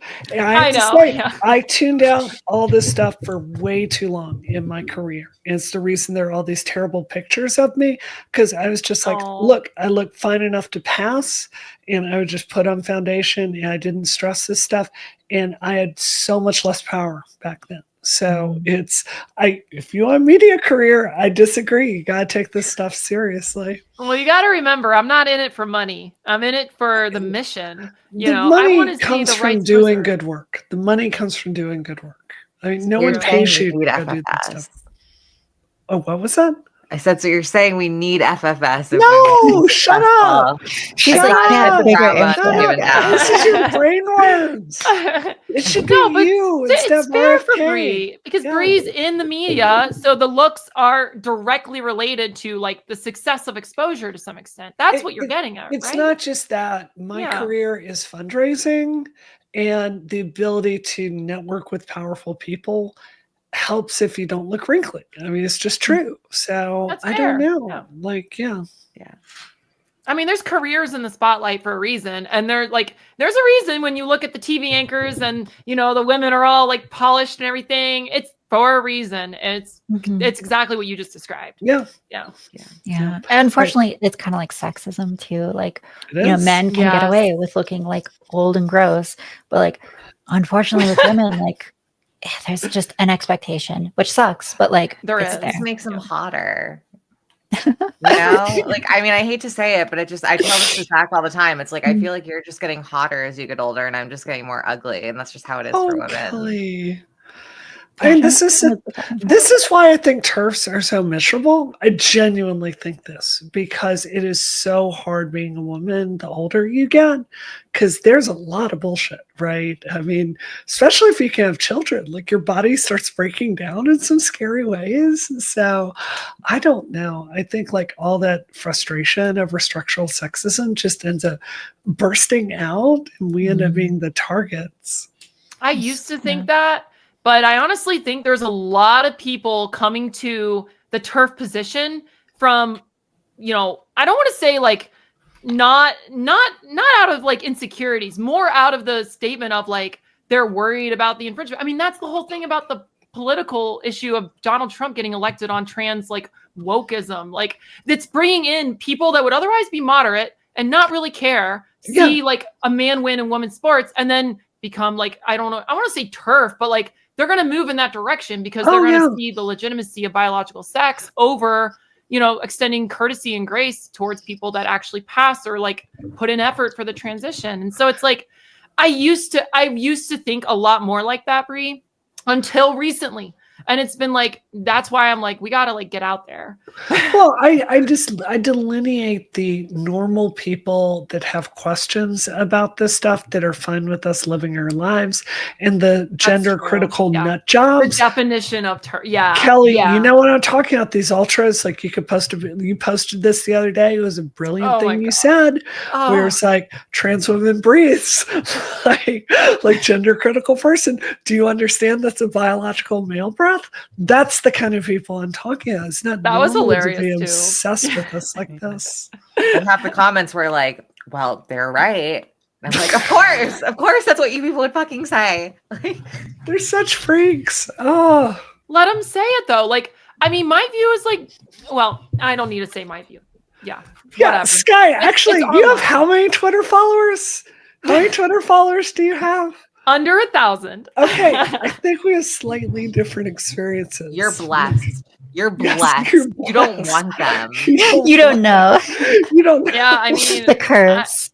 Yeah, it's true. No, I don't really. It's like, it's out of obligation. It's the fact that I'm like, I got to be online to help like trans people have a better image, but I don't even know how effective it is. I'd rather just leave it up to Brie and then let people watch it on video platforms because it's like, that's where I think actual nuance and discussion happens. Otherwise, like X is just for people that want to vent. That's how it feels.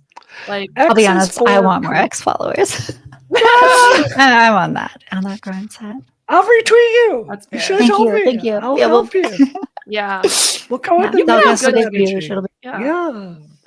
All right. So, and now we're excited to welcome our special guest to the show, Richard Hanania.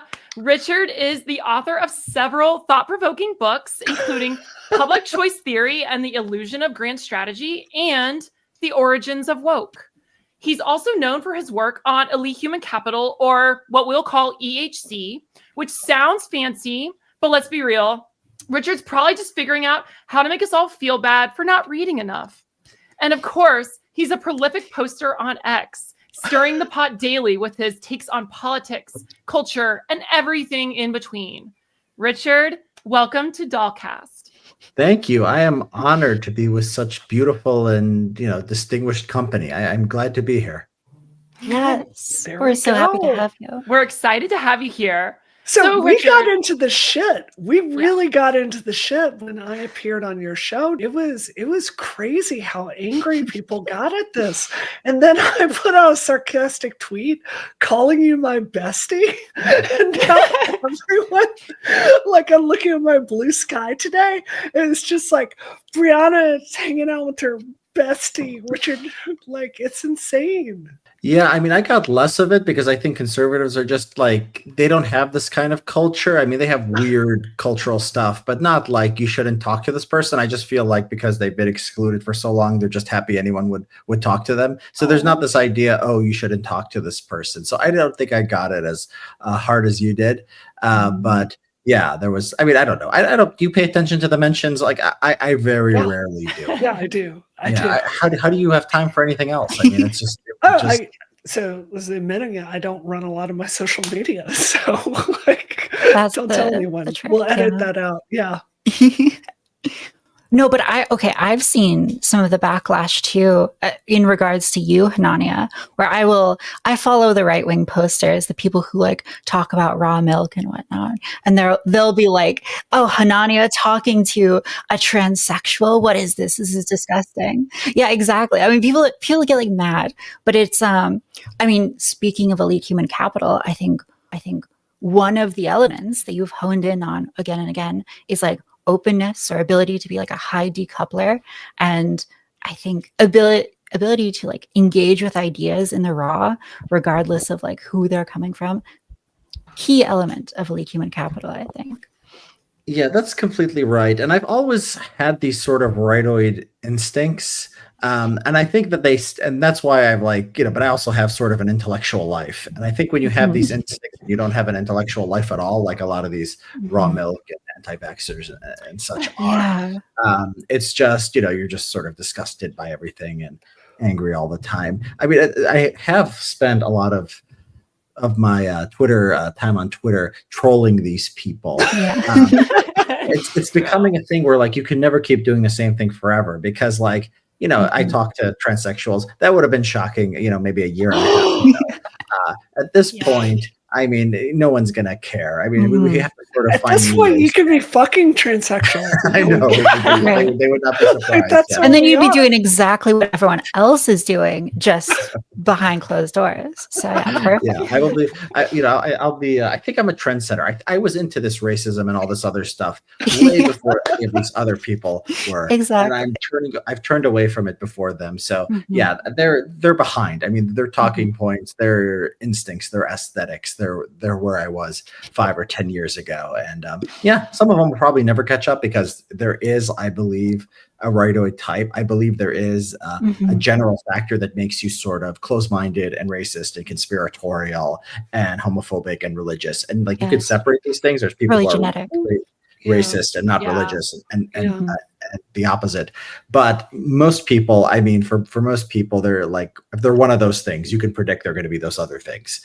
And so, I mean, the rightoid, I mean, what I'm working on now and what I'm thinking a lot about now is like, how redeemable are these people? Like, how bad is the left? And like, is there a way you can channel like all this energy out there into something productive? Well, is there such a thing as like having too open a mind? Like this is kind of where I feel like things sort of went with the left. I mean, progressivism, for at least from my viewpoint as like, in the trans community is like, it feels like it's gone off the rails. Like we took that concept of gender identity and took it all the way. And look where that got us. Like, I have to wonder, does elite human capital kind of burn itself out and sort of like channel into some of more of a restraint? Like there needs to be a little bit more balance to this. I mean, what's your take on that? I mean, you're the expert here. So I'm this will be announced by the time it's already been sort of announced, but it's going to be announced more officially by the time this comes out, probably. That I'm writing a book on elite human capital. So these are all the questions I'm trying to work out. God. Right. And so I'm going to have like most chapters are going to make it sound like elite human capital is just good and low human capital is bad. But I'm going to force myself to write a chapter steel manning the case for low human capital. And elite human capital makes mistakes in institutions. I think universities are a great example of this.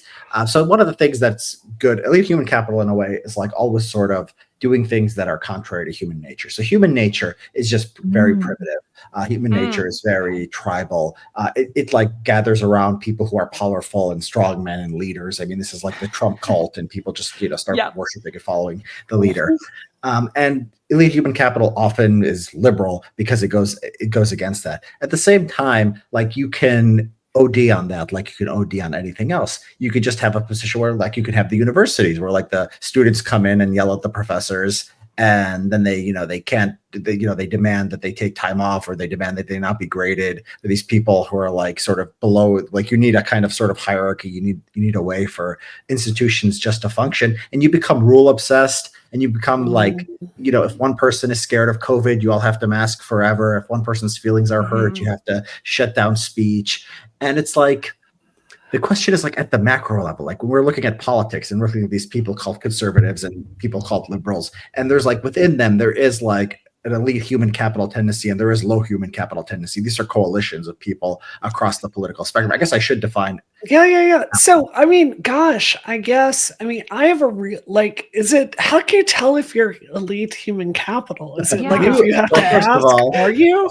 Because gender affirming care, you're there. I mean, you're beyond. So take for instance, setting up Dollcast. I mean, I used to think like I was just a normal person just because I've got like a wide array of skills. And I think everyone like setting up the show with me here can go like, oh, we need a motion graphic graphics done. Brianna can do that. Oh, we need to get this guest on. Oh, Brianna can do that. Oh, we've got this technical problem. Brianna can do that. And I feel like I'm actually really, really good at picking up a lot of different skills that, I've used throughout my career. And then like the other side of that, like, you talk about rule breaking being an aspect. I truly like do not care if people like, I think about doing the right thing a lot, but I have a rich history of going against the grain at real personal cost in a way that's been like really important moments. And I think you can see me doing that right now with the trans community. So do I count or do I not count?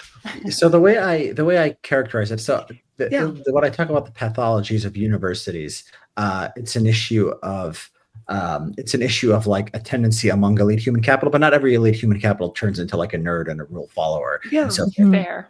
It's a combination of intelligence and idealism, right?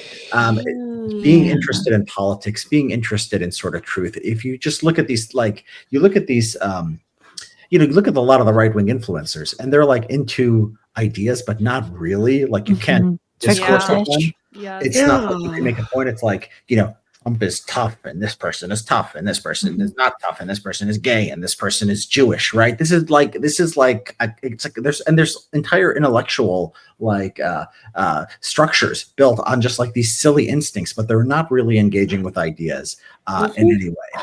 And so there is like a kind of idealism there, but it's stupid. And then you have like smarts without the idealism. That would be just like somebody who just wants to work in IT and like make a nice study with IT. And the book I use the example of the car dealership, because the car dealers are like the most common type of millionaire in America, and they're like overwhelmingly like a Republican interest group. And I just think of them as like maybe smart people. Maybe to be the biggest car dealer in Macon, Georgia, or something requires a lot of intelligence. But I wouldn't call that elite human capital either. It's a very sort of instrumental intelligence. And so Brianna, I mean, that's like, I don't want to think of it like everyone's like, is this person elite human capital? It's more, it's a spectrum. But Brianna, you're smart. You're idealistic. I don't know if I'm smart. I make a lot of bad decisions. You might make bad decisions, but you're smart. You can be smart and sort of foolish at the same time too. I feel like there's a key element of influence when it comes to elite human capital. Like you have to have a certain amount of influence. Yeah. Is that a defining characteristic, or am I like misreading on like the biggest element? They usually do have influence because the smartest and most idealistic people usually have the biggest influence in society. But like if you're an artist who just wants to go live in the desert and dedicate your life to some grand project and nobody ever hears from you and you have no influence, I would still count that as elite human capital. That's just not the majority of them. So I want to get into some spicier topics, Richard. So I want to ask, you seem like you have a real propensity for women with large body parts. And I just wanted to ask you, do you feel like you got enough milk as a child? Like, what do you think is like? What drives your Sydney Sweeney addiction? What is driving this? Because you got famous for making Sydney Sweeney kind of blow up on Twitter. Like that's your thing. What? So, it's sort of a thing where there is like an asses versus boobs debate, and I'm like not a participant in that debate. I reject it. You're not a participant. Wait, Hanania, did you know there's like surveys showing that like richer men prefer smaller breasts, like the aristocratic elegance. You can go layers deep on this. I'm sure you already know. I have the taste. I'll tell you, I have the taste of a poor man. This is one way I am not a human capital. I like you have beautiful eyelashes. Right, thank you. Yes, like a feminine figure. Well, that was very kind of you. Yes, and so you was stunned briefly. I do now. Yes, stunned. Just taking it in, just from the source. I mean, it's just such an honor. So I think I'm saying what everyone's thinking. Basically, I think most men, when they're looking at someone like Sydney Sweeney, they're thinking basically the things that I'm saying. Well, not even really saying, but sort of communicating. And I don't think the breasts is like. Not that I'm against breasts, but I'm not I don't favor it over other body parts more than anyone else. more I to believe a we should. woman. I believe we should. So respect. which is your favorite Good then? answer. We're trying to get you on the record I here. probably like the S better. I'll be honest, but it's Oh. there's not an audience for it. Oh, we're all white. That's so cruel, Richard. No, I can't believe if I was you. trying to appeal to Black Twitter, maybe that's my Yeah. next turn. But I've never had a Black This Twitter is- audience. see- so you're not going to get See, engagement. this is out of why it. you're Oh not my a white God. supremacist. And it's See, not. It's too there crude. we And it's go. too crude. You know what? I do have to sort of take into account that like I have sort of a elite human capital audience, and like they sort of cringe a little bit at the boob stuff. If I did ask, that's it. I couldn't Maybe be they go cited in the New York Times anymore. That's the cancellation. That's just the you're gone. So yes, the why I focus on the breasts rather than the other stuff. I mean, that's a fascinating question. There's like complex, like strategic reasons that are based in sort of class and audience and race and all these other considerations. Really? Well, I think it's very vitalistic. It's like Nietzschean in a way.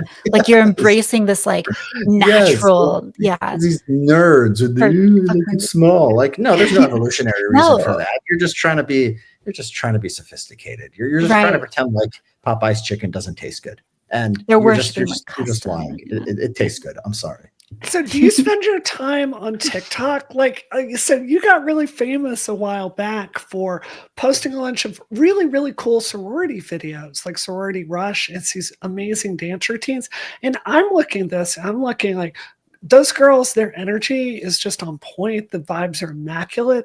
And, like it's filling all the conservative men out there with some really aggressive contradictions. So I wanted to ask you, do you just like log into TikTok and type sorority dance all day? No, at this point, What's your how do you process? find it? Yeah. Where do they come from? I think it's the algorithm. I usually don't search for anything. Sometimes I'll search for something that I know will be triggering, like black woman says why you shouldn't vote for Trump or something like that. Just something that I know will get people upset on Twitter.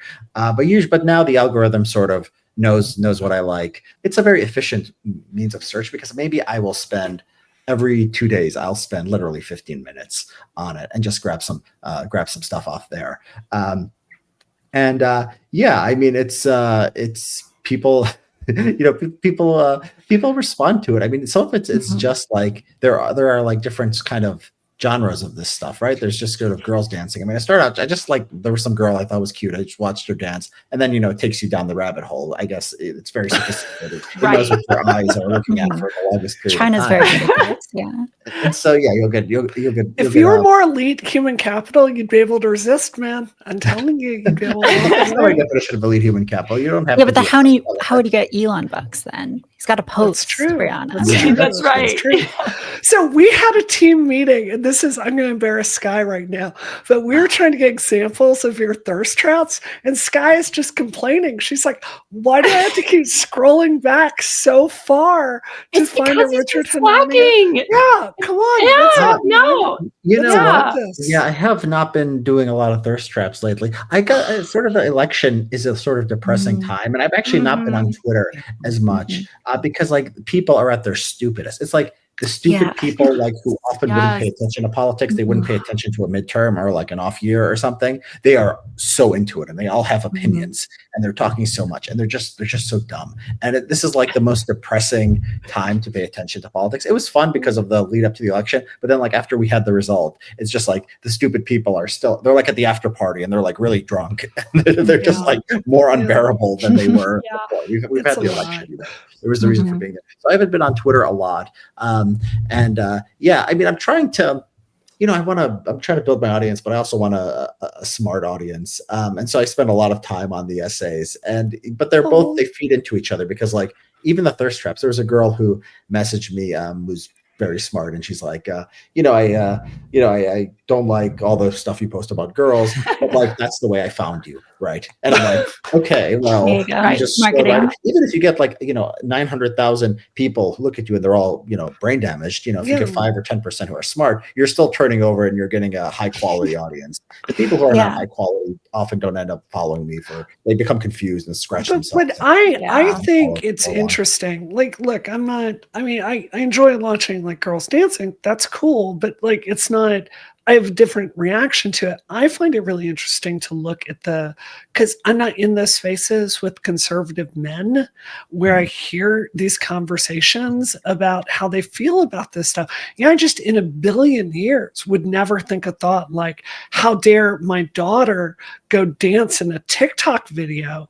Like, that's just crazy to me. But there are a lot of conservatives out there that think that way. So I actually find scrolling your mentions on this to help me understand the other half of the country, if that makes sense. I've never seen. So people say I would be ashamed of my daughter. See, I've never. I must check my mentions less than you because I've never seen that reaction. But that's. Oh my God, it's there. It's there. Yeah. I mean, that was my strategy too. Just like post sexy photos online, and eventually people like find my essays where I'm talking about like, democracy, and then they stick around, and I just like talk to them all day. So, by the way, which one are you? Are you T? Which one is you? With T is the one I deal with. Yeah, Taft. That's me. Taft, that's you. Well, I don't know about your essays, Taft. You should send me them. I should. Yes, you should. Y'all should be. I would love to talk to you about. Officially following back. Let's go. The Hanania follow. There we go. Now Taft is elite human capital. It's very exciting. So. You've just jumped up. Very exciting. It's very exciting. So I want to ask you a really hard question. Do you know the person in project? Like, you were a co-author on Project 2025. Do you know the person that wrote that they are going to end transgender ideology? And could you ask them if we're going to be put in camps? Because that would be really helpful for me to plan. Are they 4 years? What is it? What's in there? So I have not seen. I don't know. You could probably go down the list, and you could probably just find the person who seems most interested in trans issues, and you could probably guess. They probably wrote it. What's in there? I haven't actually looked. And gender ideology, like all that kind of stuff, of which like we agree with a lot of that on the show, but I think all of us would prefer not to, like we don't want the government going. Like, there is a real concern out there with the Real ID system, which does require a gender marker on there that, the Republicans are going to make a political project of forcing all of us to put M on our driver's licenses. So do you know these people? Do you have any thoughts about that? I don't have strong relationship with like the social cons. I know sort of I have more relationships with the people who are just sort of disgusted by transgenderism for secular reasons. I think that maybe more instinctual reasons. Maybe that's a better word. I mean, like it's getting serious at the state level. I mean, they are banning, all forms of gender. I think it's probably not crazy that they could go after, in some states, they could go after even adult care, although we're a little bit far away from that. Yeah, I mean, this issue did break a lot of conservatives' brains. I mean, whenever I do something, like whenever I write something, it's like you get it's predictable how people respond to different points you make. Whenever I make a point about conservatives being stupid, conservatives being conspiratorial, the number one most common response, these are the people who don't know what a woman is. Like, that's all they think, that is the own, and you can never they feel no need to engage in self-reflection. Like, liberals believe that a man can give birth, a man can give birth and a woman can become a man. Therefore, we are just the same people. And like, all we need to do is once that cleared up the trans issue, then maybe we can, talk about something else. And the trans activists are, to a large extent, I mean, they're like, I don't have like that big of a reaction. Like, oh, you guys can't, you want to define women in a different way. Well, I mean, I guess I do have a reaction, because you do need a word for like biological women, right? Just saying cis woman is like, it's pretty a big imposition on language. But it's not like I go through life and like people, when I say woman, like people get upset, right? It's not a big thing that's on your, that's going on, like attacking you on a daily basis. I think it's just like the sign. It's just like the one thing where like the average man, like the guy, the Joe Rogan listener, is just like, these people are insane. And if it was just more like, okay, like, we talked about this, Brianna, when you were on the podcast, we talked about like, there's a case rooted in biology. You can say the fact that you can have a man in a woman's body and back and vice versa implies there's differences between men and women, that men and women exist. So if you took that, if the transsexuals took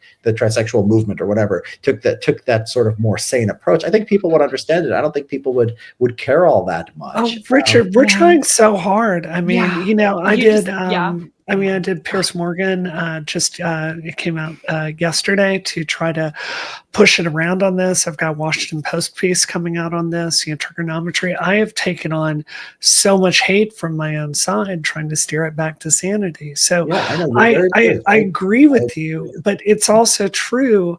I mean, Kelly, you deal with these people too. Gender criticals are just bigots. I was thinking about this today. I was thinking about I'm thinking of a very specific person in the gender critical movement that I got to know a lot during Gamergate. And she was so extreme that 2010 era feminists kicked her out of our movement, because she was so crazy and you could not work with her. And she's one of the lead gender critical people now. She just hates men. That's 100% what it's about for her. And I guess something I would love to warn conservatives about is be really careful about giving these people that have made their identity about destroying trans people too much power, because it's ultimately about hating men. And these are literally the same people in the Me Too movement that wanted to destroy people's careers without investigating any of the allegations. They're coming after y'all next, and it will be porn next, and it will be it's ultimately this ideology that sees all men as sexual predators that need to be marginalized. So I don't know. I'm really worried about that. Yeah, I mean, I have noticed these, it's in the United States. I guess this is a bigger thing in Britain. These TERFs. That's not really much of a thing in the US. Apparently, they're everywhere, and they tell everyone what to do in the UK, and that's why the trans movement has not made as many advances. But it's at the expense of having these lunatic feminists everywhere. And there's I noticed on Twitter the ones who are a lot of these gender critical, who are the biggest sort of hysterics about the trans issue, are also the people who talk about age gaps and are just so offended. I saw this one woman, she's Canadian or something, she's redheaded, I forget what her name is, but she's if you're 40 and you meet a woman who's 20, you're grooming. It's just these people who have extreme strange views on sex and relationships. So yeah, I'm with you. I don't think you can even, but I think in the US, the gender critical feminists, I think that's I don't see them as a big, I don't see them as a big factor. Maybe in the UK, that's the anti-trans backlash, but not here in the US. I think that's basically Christians and anti-wokes and Rogan fans and, Barstool. I'm with you, Richard. Yeah, I completely second that. I go out in normal society or whatever, just living my life. It's so rare that I would ever encounter someone that's that extreme or really pushing this biological rigidity that everything needs to be based around. If anything, I feel there's still a lot of public sentiment here, but I do worry that it's gained traction in the Republican Party, that Trump, the Republicans really weaponize this. I feel a lot of the, I don't want to say it's manufactured hate, but it's sort of it's a lot of scapegoating that I've seen. A lot of just this is what we want you to see for trans people. There was an ad that Trump ran that was just all about I can't do it justice, but it was literally just harping on the trans issue, and it did so well. And it was they made an issue out of, they exposed a weakness, I'd say, in the liberal side, in the progressive movement, that, Kamala is not willing to take aggressive stances against the trans movement and where it's gone. And so they're exploiting that, and they're taking full advantage of that. And they just, flash up, let's say, a picture of Leah Thomas and be this is what, progressives want, or something like that, when it's not an accurate depiction, but they can prey on the fear, and then Trump gets in office. And so it's what is the direction here? How do we recover from this? Yeah, it wasn't just one ad. This was an ad that this was a theme. The trans women in sports was a theme that they really, really kept hammering. And look, I think you have to sort of, I know you women know that you are you're a minority. You're historically Yeah. a minority. Yeah, And you're you aware. have not been treated well. That's what throughout makes us history. hot, I think. Yes, variation, of course. Throughout history, gay people, much less trans people, have not been treated well. And I think that there's just like, you have to sort of you have to like understand that like it works. Like, you could go rationally to people and say like, trans women in sports, like high schools, how often is that, how common is that they're winning medals and so forth? Since when do you care about women swimming? Like no one really knows any name of any female swimmer except Leah Thomas. I mean, it's sort of funny. So like, whatever, vote on the economy or war and peace or things like that. But, you have to sort of take into account human nature that like people already are primed to scapegoat people who are sexually nonconforming. Right. And so that's why like the trans movement needs to sort of, and the LGBT movement and liberals in general, they need to like take that into account and like not seem like they're insane, not ammunition, because America, we are, it's not impossible that you can have a society that has gay or trans acceptance. I mean, I think they managed to do it in Northern Europe. I mean, it's societies get there. I mean, we're on the right path. I mean, this is sort of the the story of human progress, expanding circle of empathy and all that. You just have to just be very cognizant that like you are,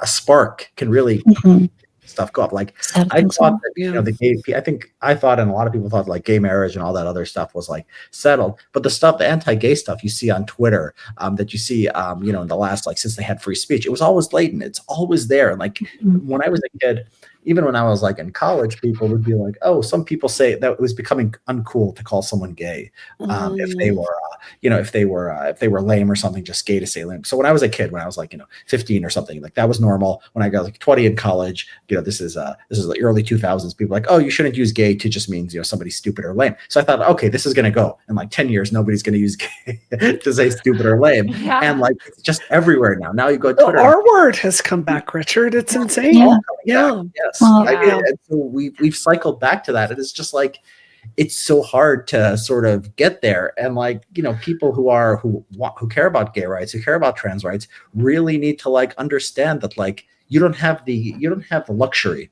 of going insane and like trying to please people language. Yes. Having Leah Thomas could be like, you don't have that luxury of like letting these this more exuberant, this more kind of extreme form of your ideology take over, because society won't put up with it. Well, I want to ask you about that. I want to ask if you see a parallel between the kind of trans women stuff and, I really think that there's a kind of religious fervor on the left and a desire to redefine these terms. But I wonder if you see a parallel between that and some of the weird right-winger stuff that you see on Twitter, where like left-wingers, high IQ left-wingers, are very good at coming up with sometimes very bizarre arguments for things that are totally nonsense or philosophically bankrupt, and which really just bother lots of people. And it seems like you have the exact same thing kind of in the right wing, where people will just sort of spin their wheels, generating bizarre or nonsensical justifications, which really are just like fundamental to maybe just like an impulse or an aesthetic taste within them. Yeah, I think that there was I've always traced the Great Awakening. People, you've all seen those charts where like all these terms go up in the New York Times and Washington. Systemic racism and so forth. I've always thought that it just perfectly lined up to when Twitter took off. So it starts around 2011, 2012. That's about when Twitter takes off. It sort of works perfectly. Like these liberals just get together and they radicalize each other, and everyone can try to cancel everyone else. And so like liberals had this era where like a lot of mentally unwell people were just online all the time and just going crazy and making everyone else crazy. And then, Elon Musk buys Twitter, and now it's the other side's turn. The other side's turn. And I've been on Twitter. I mean, I was like, sort of a dangerous person under the old regime. Like I had these suspensions that were just ridiculous. I mean, if I was a left-wing person, there was no way I would have had these suspensions. I've written about them in detail. They're just so stupid. And now I'm sort of I'm privileged in the new Twitter. I don't know if I'm getting boosted or whatever, but Musk, like, you have a lot of fans. I mean, when I talk to people that work at Twitter, they like you. So, that's what I'm saying. It switched. I mean, I'm saying, but I'm saying recently it's switched, and now it's like, like I can see that like right wingers are advantaged, and so like the craziest people don't get lopped off. Like Fuentes and like Alex Jones, they would all get kicked off. They all had problems. Anyone who tried to be a mini Fuentes or a mini Alex Jones would get kicked off.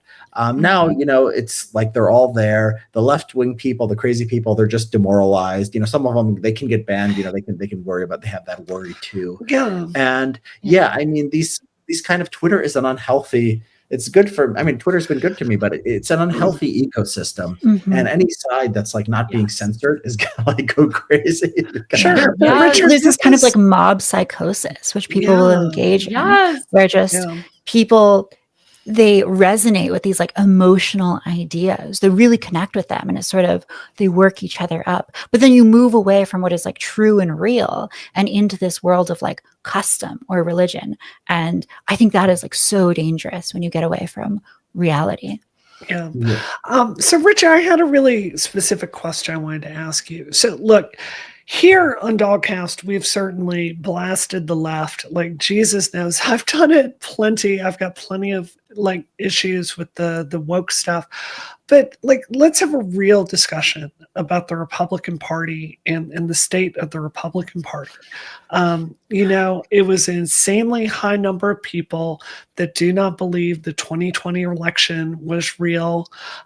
You have a party with an insanely high number of people that were willing to believe like the Ray Epps thing at the Capitol and a whole bunch of stuff about January 6th. And I'm not saying this because I don't want productive relationships with Republicans, but there is a penchant for insanity. And now as Trump's picks are coming out, I'm sorry, Tulsi Gabbard in charge of DNI, that is literally insane. RFK in charge of basically, what was it? Was it HHS he's in charge of? This is really, really crazy, concerning stuff. So I guess it's like, why do you think so much more of the discussion ends up being about the crazies on the left side, which we both agree are a problem? And I guess my second question is like, what mechanism is there to stop the Republicans from descending into madness? Because I feel like we've seen this show before and it doesn't end up well. Yeah, you're right. The reason we get more sort of discussion, self-reflection on the left is because the left engages in self-reflection. The right is a sort of, it's a personality cult, and it's always been like this to a certain extent. George W. Bush, ran on the idea that, we're not going to do nation building. And then he did all these things in Iraq, and they all became like all the people who like love Trump now. Not all of them, but like a lot of them, most of them, the big media figures like, Ann Coulter, Laura Ingraham, and even Tucker and so forth. They were big terror warriors. They wanted to cancel liberals. And now they all pretend like they were always against these, forever wars that the liberal establishment just forced and foisted upon us. So, conservatism has always been like this. Trump took it like to 11. It was the sort of environment was there to be taken over by Trump, and he just took it to a different level. We've seen more education polarization, where college educated go more Democrat and the less college educated go Republican, and then even more so in like its functioning institutions, media, academia. And so, it's a problem. This is sort of a cycle, and I wonder. I did not predict that the Trump picks were going to be this crazy. There's a very funny video. I think there was a clip going around today really calling you out on this and saying that you would, I believe, say you regret your Trump vote if RFK was put into power. So I want to ask you, do you regret your vote for Donald Trump? Yeah. So I was on, the stream with Destiny and his friends on election night. And when it looked like Trump was going to win. And it's like the point, like, do I regret it's like, I could be like 55% Trump, 45 Kamala, and I could change my mind the next day. Like, I feel like really? It's like, I am just so not I a feel lot. similarly. Yeah. Yeah, So- same. Mhm. And so it's like, what's the point? Like, if I tell you today I would vote Kamala 51, next week I could change my. People would think I'm an idiot because I'm like changing it. People too much into the like my views. I don't find this a change. really dodgy answer, Richard, if I can say so. I really do. Well, Like, you I wrote- made a you similar wrote- argument to Brie, Brianna. Hold on, hold on. I was You in the didn't same write boat. Project 2020. Neither of you worked on Project 2025. That is a high-level Republican heritage operation. I know people at Heritage. Come on, Richard. Like you're talking to me. Well, Like that is a people at club Heritage that are has not a in charge very of their fundraising. specific environment and a fundraising apparatus. You have to have certain attitudes to get into the door there, like you just do. So, and you're telling me you could flip flop on a dime? You're my friend, but I What don't do you mean? believe Well, that. didn't you see all my Kamala Yeah. posting during Let's the hear election? him out. Let's hear him out. Yeah. I was so wait. So your argument, Brianna, is Yes. that you think that because I was on Project 2025, I have to be.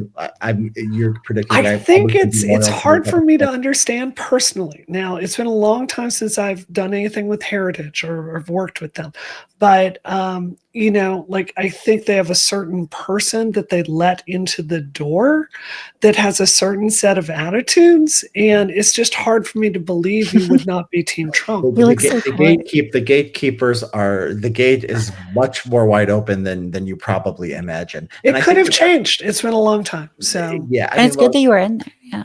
Yeah. And I mean, but whatever. I mean, even if I was like 100%, I mean, I wasn't. You can go back, look at my writings. Whenever I was doing Project 2025, I was criticizing Trump for a very, very long time. I mean, I was very, very. Maybe they don't pay attention. I don't know, but like that's it's not the vetting probably wasn't the best, or they just like me regardless. But like I think that my argument before was like. The people from Heritage, I had the same sort of, I think, idea that you did. It was the same kind of idea that like, look, it's going to be Heritage and it's going to be Project 2025 people. It's going to be like the American First Policy Institute, which, has problems, but like it's within a normal range of like, sanity. But that's not RFK people and that's not Tulsi Gabbard people. And like Heritage would not have recommended Matt Gaetz. That would be too oh crazy. my God, no. Like, this has not been Heritage or Project 2025. This has been partly that in the appointment. So all he's done is appoint people, but like, that's important. It's been like the lunatics he's been on the campaign trail. It's been like, it's been like Maha and, these people who are these, Alex, sort of the Alex Jones wing of the Republican Party. And that's a very bad sign. That's not what I was expecting. That's the point of that clip. Really? Well, I made a similar argument to Brianna, which is that like, if you're going to vote for Trump, the reason to do that is you expect that once he's in power, Trump's this kind of narcissistic buffoon on the campaign trail. That appeals to a certain type of low human capital voter. But once he gets in power, he's going to, surround himself with people who are incredibly intelligent and who can write policy. And for me, like the reason why I kind of can go either way on different days is because I'm doing this calculation about like which set of elites is ultimately going to be better. And not necessarily like the personality of Trump. So, cards on the table, I voted for Kamala Harris, but if I was going to vote for Trump, it was because I thought maybe he had this potential to surround himself with really good, very smart people who are going to meaningfully challenge the kind of establishment stuff, but not go off the deep end. And so I don't know. I don't know what world we're in now. I wanted to believe that too, but I'm thinking back to his last term and I'm like, how many of them even lasted? Like Trump demands this loyalty complex. I don't know. Like that's how I see it. And it's just like, that's why they all dropped. Like his cabinet, like everyone was, no one stayed around. It was just crazy. So I'm left wondering the same thing with RFK. Yeah. Yeah. I mean, like, is this the same Trump or I don't think he is, but I'm like, what degree of that loyalty is going to be necessary for these people like RFK to stick around in that cabinet? He is, the first term, he had these people who were sort of adults, and they all ended up calling him Hitler and leaving and saying he was a fascist. And it was so funny. It was like 46 cabinet and like 43 or something. The numbers were something like that, like didn't support him in 2024. And that was, a sign. And I think he was sort of changing, he's become drunk with power. I mean, he used to believe, I think he used to understand that he was sort of in a coalition.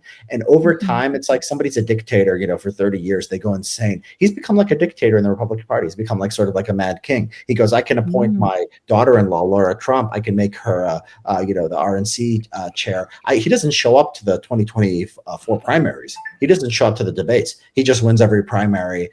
He doesn't have to do anything. And it's just the connection he has directly with the Republican base is just so strong that he's just become this kind of person who, he can challenge them now. He can say about the abortion. He can talk about things that, he can create some distance between him and conservatives in a way that he couldn't before. And so I think that's what we're seeing. It's like, who is RFK? RFK is like not someone who has support among many conservative donors or at least not historically. And so forth. But it's just like Trump likes him because he likes Trump, and like it's going to be like that. I mean, Gates' only qualification. You see that clip with Gates. I stand up to nominate Donald Trump for Speaker of the House. I mean, just a ridiculous figure. Yeah, it's insane. Trump worship performance art, and like. And every Republican in Congress, thinks Gates is crazy, and they say they won't vote for him, and it doesn't matter because it's just all about the Trump cult now. Yeah, but you still voted for him. And you still voted for him. I know. I'm starting to see the error of my ways. Just going back to that time, what were you thinking? Yeah. What was your strategy? If Burgum was the VP, it would have, that's the great what if. I mean, the Burgum is great, and he just became Secretary of the Interior. So who knows? Trump might do great things, and he might change my mind tomorrow. I don't like people put too much stock into like who are you going to vote for? Like it doesn't matter. My ideas are what matter, right? I'm going to criticize Trump when he does bad things. If it was Kamala, I would criticize her for bad things. It's not like, okay, I've done this calculation. Now I'm going to give you, okay, you should vote for Trump or you should vote for Kamala. It's the ideas that are important. And I hope everyone who's has influence on the right will listen to my ideas, and people who have influence on the left will listen to my ideas there, right? The who you're going to vote for thing, it's sort of a loyalty test. I think it distracts from, what I can provide to people. Fair enough. All right. So, Richard, I want to get to a fun segment. One of the things that we, when you and I got to be friends, that kind of set things off a little bit is when I announced I was going on your show, I posted a picture of Hunter Schafer. And I posted this as an example of just trans women looking normal and hot. And oh my God, did trans Twitter get angry at me?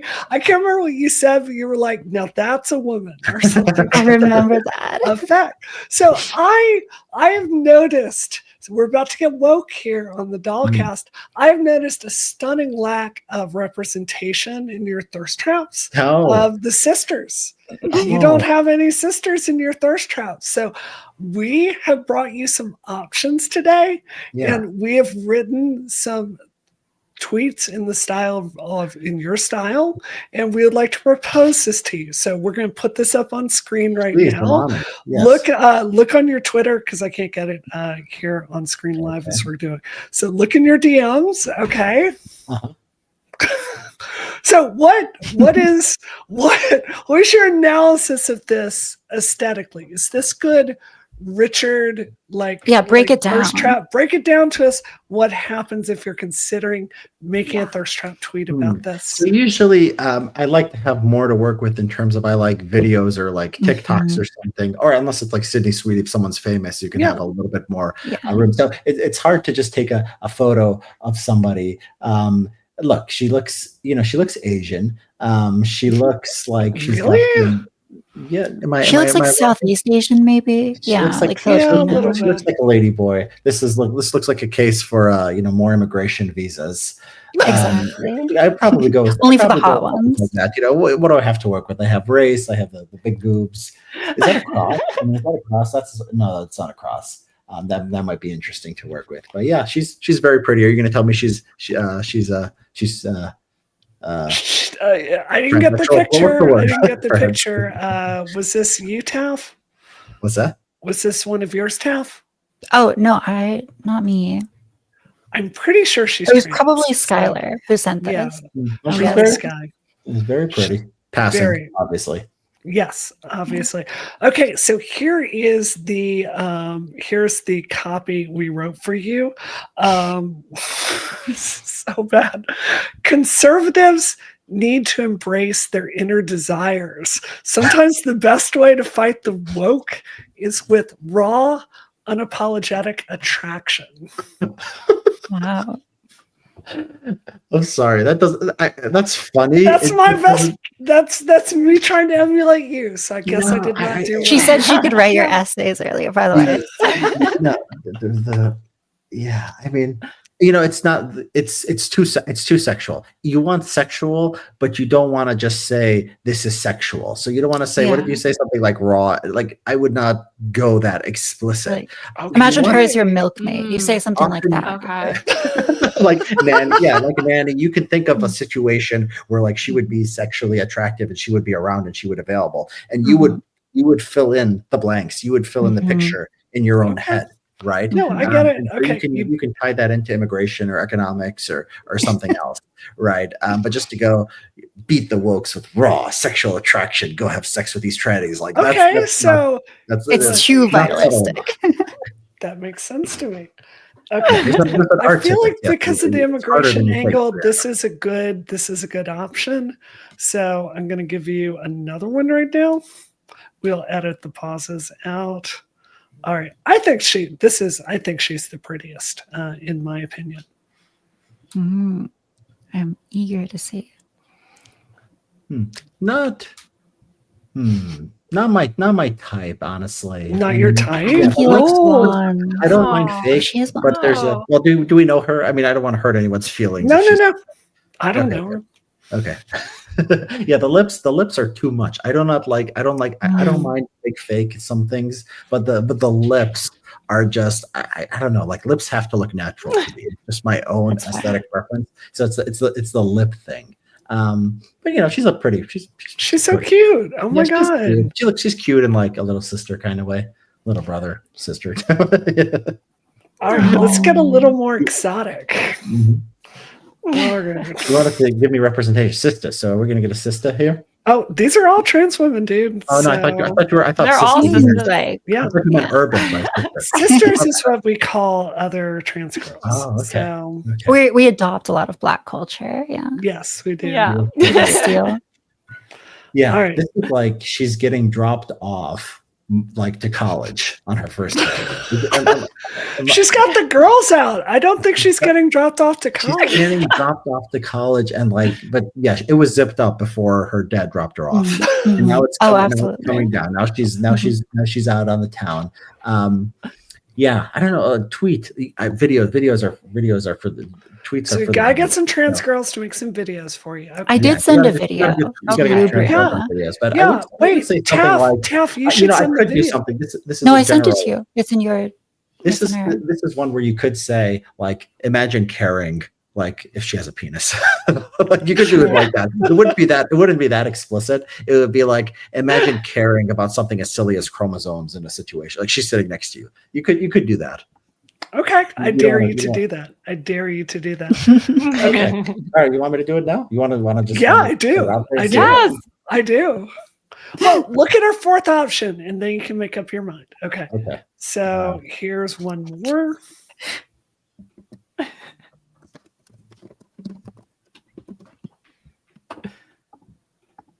Okay.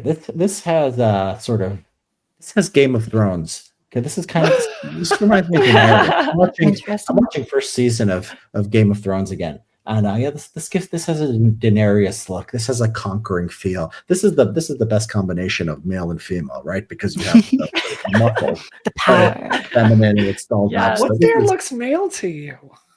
Oh, the stomach. Yeah, okay, I see. The stomach, muscularity. Usually, most women that's fair. That's fair. I don't mind that. I think that muscle is good. So, yeah, I mean, even the shoulders and the chest. Some guys are so worried about being gay they don't like any muscle on women. I don't agree with it. Actually, if I just stare at the belly button really closely, yeah, I see men's health. I see men's health there, but it's okay. You can look beyond it. All right, I dare you to tweet this, and then we'll put the video out about the story behind the tweet. Okay, let me see.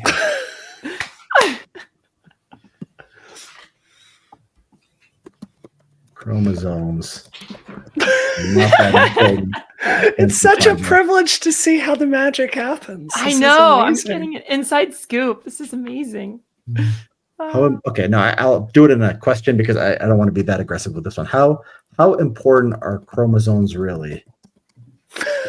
Oh, Really?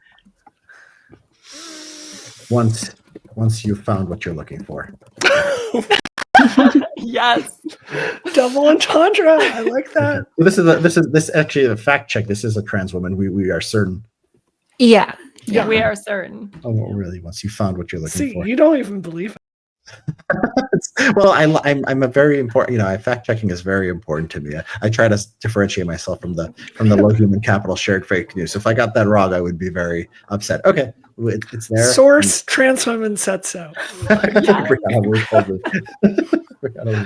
don't even explicitly say it though. I just say it could be just like it's ambiguous. There's like you want to get the debate going because there's you want Right. 4 different things people can debate, and if you're really smart you can usually figure it out, but if you're not, you're just confused and debating in the comments, which is good for the Elon bucks. So I do believe Kelly, who's our little firecracker on the show, I do believe she found an older tweet of yours she wanted to talk about today. Okay, I didn't even have it prepared. I just found an old screenshot of I can pull it up where you replied to somebody. Oh, here's Taff. I've got it right here if you want me to read it. I think, yeah, I just found it. You said people say you were replying to Matt Walsh about a video he did to Dylan Mulvaney. And you said, people say this is mean. I think the situation calls for brutal honesty. You want to transition. We wouldn't lie to you. You'll be the ugliest woman in the world. People will be sickened and you'll need a censorship regimen to make them suppress it. No, before He's so proceeding. red. I just want to I just want some context, I guess. I mean, it is what it is. I don't think the context helps. There's truth in there. In there are women who transition and they look, if you're gonna present as the sex opposite you're born, you are going to sort of inspire something in people that is, you're going to bring it out. I'll be honest with you, trans women I don't have that reaction to trans women. When I see a biological woman with a beard, I'll admit it drives me up the wall. It drives me crazy. I have this instinct, and some people I think have that. I just love women so much that if you sort of are in the shape of a woman, I'm happy. To me, it's sort of the opposite, where it's sort of frightening, And so that's true, and so I think what I would change from that, and when was this? This was maybe do you have the date on that? I don't. I couldn't. It was just a screenshot I found. Yeah, it was at least 2 or 3 years. Whenever Dylan Mulvaney was in the news, Mhm. I would put the emphasis people should just get used to it. And I stood up to Dylan Mulvaney when this was going on, and I did say that Dylan Mulvaney was sort of fun and nice, and why are you people putting bullets in beer cans over this? You're sort of a bunch of lunatics. And so I would sort of change the emphasis. I think I've seen it with the craziness of the right. I see them go after surrogacy. I see the Dobbs stuff and what's happening in the States, and I'm just much less sympathetic to these people's gut instincts, because I have these gut instincts, but I don't have these gut instincts about the things that they do, like abortion and euthanasia and surrogacy and all that other stuff. So yeah, there's truth in that, but I think my sort of attitude on this issue has changed over time. So do you think trans women are a kind of woman? How do you classify us? I'm it's words. I mean, words are words. You say, is this person a liberal? Look, we need a word. The word is trans woman. The word is trans woman. Yeah, I'm fine with that. I mean, we can call them women. Yeah. I'm fine with using pronouns. I see no reason to say I am standing up for biological reality and taking a philosophical stance by saying you are he and you are she and and so forth. If you wanted to, if you wanted some kind of pronoun that was completely different, I mean, that would be, I think, weird. I think that's an imposition. But Brianna, it's natural for me to call you she. It's not. I would actually have to work hard to call you he. I would have to go out of my way to troll people. Any of you. I mean, you all look like women. I forget. I don't it's not on the top of my mind that you have penises if you still have penises. No. It's not something that okay, it's not on the top of my mind. It's not something I think about when talking to you. Or not all of us. So yeah, I mean, this is if you had to guess which of us had penises, really interesting. I want to know. What you guys? Can you tell me how many do and how many don't, and I can go. 2 don't, 2 do. Okay, so you said you don't, Brianna. So one of you doesn't, and 2 of you do. I feel like Kelly, I think, doesn't. I don't know. And you other two do. That's correct. Yes, guilty. Wow. Nailed it in one. Mhm. Impressive. You had it easy with process of elimination. Come on. Yeah, I did, but still, I had 1 in 3 chance of guessing, right? So that's Fair Yeah. enough. What was the thinking going into it? Taff is is that how you go by? Yeah, you Yeah. are. I think you're more transhumanist, so I think you would want to combine the male and female. And I think that Kelly, I think she was more sort of feminine. It would be like an easier decision. Like I feel less conflicted, so I want to go all the way and get bottom surgery. And so I thought Taff was most likely to have a penis. I thought Kelly was the least likely, and then just because too. I'm sorry, I Right. forget your name. Skylar. Yeah, Yeah. Skylar. So I said, yeah, Skylar has one also. That's fairly good analysis. That's pretty good. Yeah. Break it down. That's I feel proud of myself. I feel like I saw something. That's astonishing. You have a gift. You have a gift. Go You should lead do- your life into You the should world, test Richard. this scientifically. You Yes. need to give me more pictures of trans women. I should probably need to see them like talking and stuff. Like I need to see. So Right. there's a Maybe- really There's a hot personality. video. Right. There's a really hot video Taft took a while back, and I may like jot that into your folder with her permission for you to Okay, consider I see Taff sent me a tweeting. video. I don't know what this is. It's gonna I did maybe send still- you a video jokingly. Okay, so should I play that or is that our secret? Yeah, sure, you can play it. Yeah. Are we gonna? Let's see what this is. Okay. The face. I love it. Well, yeah, I'd What's consider going through your sending that mind? too. What's going through your mind Yeah, what are you as you see thinking? this? Oh, what am I looking? Oh, just Taff sticking out her tongue. Is that what we're looking Yeah, at? yeah. Well, very very nice. If I was not on the show, I would submit it as to get the Hanania review. It's yeah, you've got the look. You've got the sort of bored teenage girl thing. Yeah, that's what I was going for. Ah. You've nailed it. We have a question we ask everyone. Do you think traps are gay? Do I think who is gay? Traps are gay. What are traps? You heard this great meme. Is it gay to be attracted to trans women? Yes.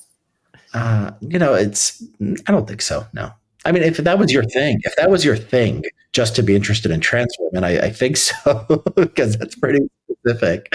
But it's no, as a general matter, I would say not. It depends on sort of what you want the trans woman to do to you, right? I mean, there are some things that the trans woman could do to you that would probably be gay, and other things that Right. are not. So it probably does That's fair. depend on the sort of the nature of like what you want done and what you want to If you're do. the active partner, not gay. Mm. But It's very what Greek part- of you. What Yeah. goes where and who is the Yeah. recipient and who is the? I mean, all Mhm. of this. I mean, it's sort of there's some things where some acts a man commits where you have to be gay. I mean, you just. I think so. I think so. It's conclusive, right? It's not gay as long as you call it a she-ness. Yeah, that's no. You have to put in the wig of your boyfriend and say, "Yeah, I'm not gay now." But I think yeah, it's not gayer to be into necessarily. non-binary people, to be honest. Mm, Yeah. Ooh. hot take. What was it? Yeah. I'm sorry. I was Sarah, kidding. I was just saying I think it's gayer to be into non-binary people. Yeah, that's gay in the colloquial sense. Like that's Yeah. just like, That's yeah, like we need a word for that. Mm-hmm. gay in Oh my the goodness. non-binary attracted people. Yeah. Use the Do you ever Gender see like bisexual? the yeah. Do you ever see like the towel boy memes on right-wing Twitter? Do you ever see those? Oh my god. Okay. Well, I want to ask you this just in general, but I don't know how much you follow like the Bronze Age pervert kind of crowd.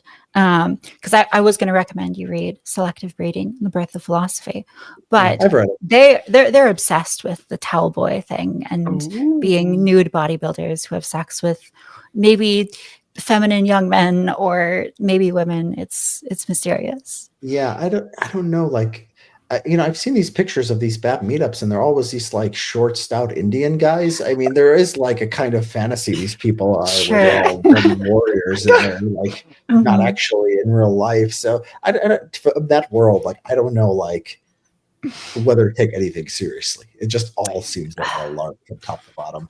It is. It's very like, I don't know. It's very romantic. It's very artistic in a way. I mean, like It is BAP is like a Yeah. Well, I think he's a romantic. He's like very, I mean, romantic in like the philosophical sense, like very much someone of passions. And, he gets away a little bit from the rational, analytical stuff. You can think of Bronze Age mindsets kind of like a work of art more than science. I think he needs to, we talked about sort of being fresh and evolving. He needs to, like, I don't know. I read both of his books and I used to like check out his timeline, but like, I don't see progression, and it's a performance art, but it needs to progress. It needs to change with the times. And so like I was hoping Bap would come out and like, I don't know, do something in real life, but he sort of, he does it. It sort of seems like it's a shtick that's sort of run its course. I don't want to say it's run its course, but like, I think it needs to some sort of innovation in that community.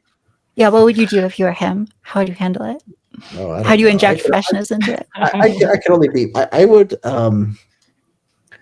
Yeah, I mean, it's hard because he's got this image. Like, I think he's got this image where he was for a very long time I'm this international man of mystery, and like, I don't know who I am. And then like, he's basically doxed. Comes out, and then it's like, what do you do? Like, I think he's like got this thing where it's like you can't sort of see him. Like, I'm very, I think, relatable. Like, people feel like they can yell at me and like talk to me and so forth. I'm sort of down to earth, and I'm in the comment section, and I'm, honestly, I'm telling people what I think. And I think he has this thing where he's like here, and that's like fine if like you're a dictator or something.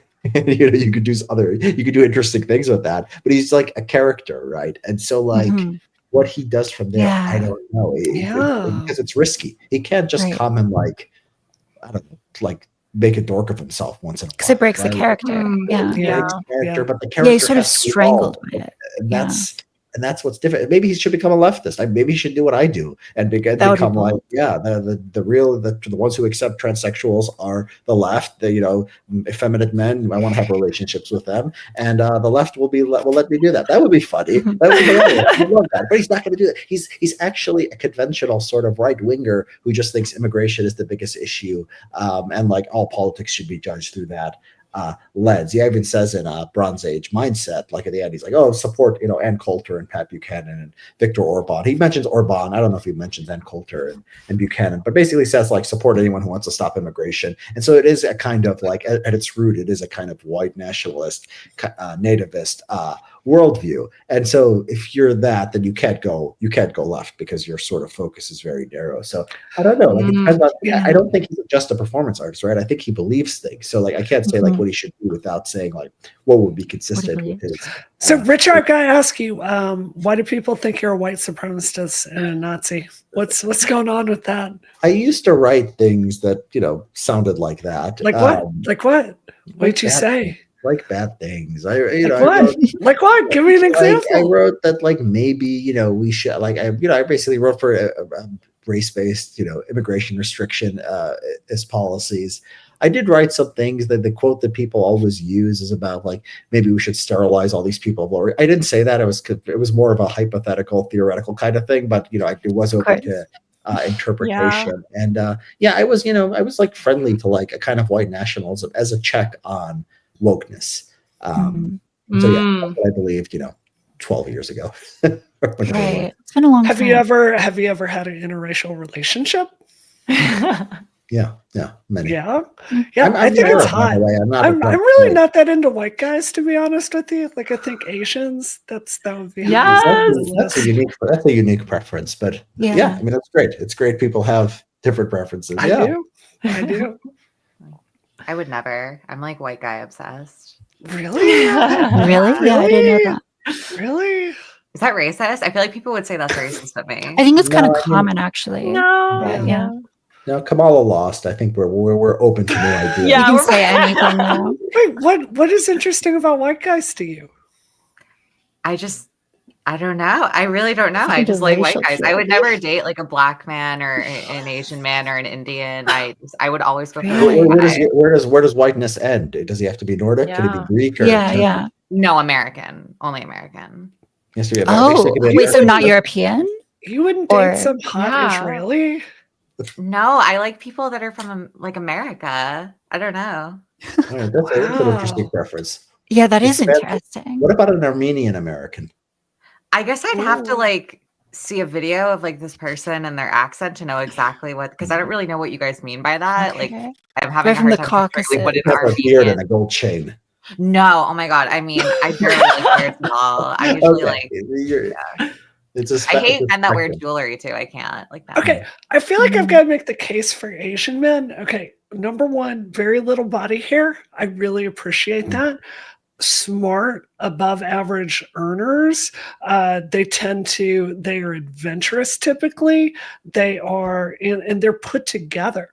Like, so I don't know. I think Asians, I don't that's the think way to but go. do a lot of Asian women men. like put together. You mean like sort of stable and like Yeah, they've got their stuff together. yeah. I don't know if that's what women like. That's not exciting. I think to a lot of women. I think it is to Yeah. some women, but not all of them. So A lot of Yeah. women like more masculine traits. So, like, if you look at the dating statistics breakdown, it turns out that women tend to prefer men of their own race, but also slightly prefer like white and black men. And for men tend to prefer like Asian women and white women. And that's kind of like broadly true over a lot of different ethnicities of men. But some of the hypothesis for why is kind of the opposite of what you're saying, Brianna, where like the idea is that from, a white woman's vantage point, she might see an Asian guy as being like more feminine because he has less body hair and therefore like less sexually dimorphic. So there's like less attraction there, which is why Asian men sometimes feel like they're kind of left out of the dating pool. No, At least in America. like you met my husband. He's got this energy of like a Mongolian that friendly, just yeah. crawled over the wall and is about to like take on an entire army. Like I was going to say got he's like a that- puppy. Like he's very sweet, He's Yeah. very sweet, but he's got Cute. that like. but he's actually a He's got Mongolian that- conqueror. Yeah. Oh yeah. I'll tell you Yeah. stories later. Yeah. Well, we all know why men prefer Asian women. Like, let's be real.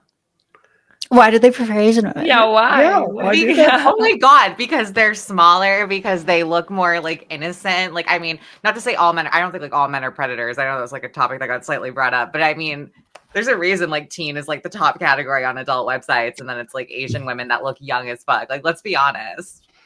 Yeah. Richard, Yeah. where's your ranking? Yeah. As far as women go, Favorite races? Either I'll listen to either men or women. no, I like women. Yeah, I mean, I think whites and Asians are Really? top. Yeah, Okay, you fall right into the. I really like I just variety. don't- But I will say I do like variety, and like if I'm looking at a certain kind of woman for a while, I want something else. I mean, I think this is Yeah. normal for a lot Yeah. of guys. I think me more than most, and I think I'm Mhm. probably I would say like there's a Nordic prototype, there's a Southern European, Mediterranean prototype, there's an Asian prototype. Those are all beautiful and amazing. And then there's like other women will also get like to the extent they can match those or come close to those prototypes. Then yeah, but like I can't choose between them. You understand? It's just sort of the variety is the most important thing. Yeah. See, I this do is like my black theory. women. Oh, I think go black ahead. women are Sorry. gorgeous. And like, Oh, yeah. I mean, it's like we were saying earlier in terms of like very curvaceous. Like black women and Latinas who like fall into that category, very much like the type of women that I find attractive. Oh. So yeah. What about this is my theory, what you were saying about men getting bored with stuff. This is my theory about why men get into trans women, because I think that like they've seen there's all the novelty. porn of the most Instagrammed girls from the time they've hit puberty. And I think at some point they want something a little bit more exotic. And that's what brings them to trans women's doors, in my opinion. I think it feels like sort of like you can be yourself around them because you feel like they're They like actually- video they're games. like, Yeah. they're like Yeah. in a way, and like they're going to be more sexual. Like I think there's part of that too. But yeah, a lot of it's just variation, right? It's just chicks with something extra. Yeah, I mean that is men. Men are like most perversions. People are like, oh, men are sick. Yeah, they just want different. Like different can take you into all kinds of directions. Mhm. I don't There's think this that's book- true. Oh, go ahead. Yeah. Sorry, Tim. Oh, well, I'll let you go in a second. There's this book by like the Google founder guys called Billion Wicked Thoughts. And it talks about like why men might be attracted to trans women. I think one of the theories that they posit is that men, they're very visual. So they see like boobs and they see like feminine face. And it doesn't really matter like the exact context. Like a guy could he can masturbate to like a curvy piece of driftwood. Like it doesn't really matter. But when he sees like the penis, there's this like sexual competition response as well. And both of these responses exist simultaneously. And so it like heightens the arousal to be like, I'm getting like the part of my brain that lights up when I see a naked woman is going. And then also there's a part of my brain which is like, I need to compete with like whatever is belonging this, owns this penis. So that was their theory about why. It's fair. You feel like you could win the competition too because it's often shriveled. Exactly. Yeah. You're like, oh, I can totally dominate this tiny creature. Mm-hmm. Yeah, I don't know. I think most men just want to be loved. I think that's really it. And course, I think because of the trauma, a lot of trans women, especially ones into men, which are vanishingly rare these days. I don't know. I think like we're very loyal to our men. So I think that's a lot of it. I'm going to tell maybe I'll tell my incel followers to consider trans women. I think they should consider new things instead of but you guys probably don't want the incels anymore. I'm good. My husband has a PhD and makes a ton of money and is a science fiction celebrity. I don't need an incel. I'm good. Oh. I think you should send your followers. Yeah, I think there's some nice trans women out there who would love to chat with a Hanania follower. Well, I always said this even before you get to that. Like I've been telling these guys. By the way, we've got for this tweet I sent out, we got 21 replies and 111 likes. Yeah, that's not really good. I'm 111 likes, 10,000 or so views. It'll be bigger. This might reach six figures eventually. Anyways. Yeah, I've been telling them to like you morons who are like anti-immigration. Like before you don't even need trans women. You could just like there's a world out there of women who like would just like die to come to America. And you have like a lot of money, relative to them, and like they're short, and maybe you're short, and they're even shorter. There are some races that are very short, and like compared to American women, maybe you're not tall enough. But no, like the incels are the ones who want to restrict immigration. Like figure that out. It's just it's completely irrational. I've been trying to sort of talk them into having a healthier attitude towards these things. So, do you expect to do any work with the Trump administration?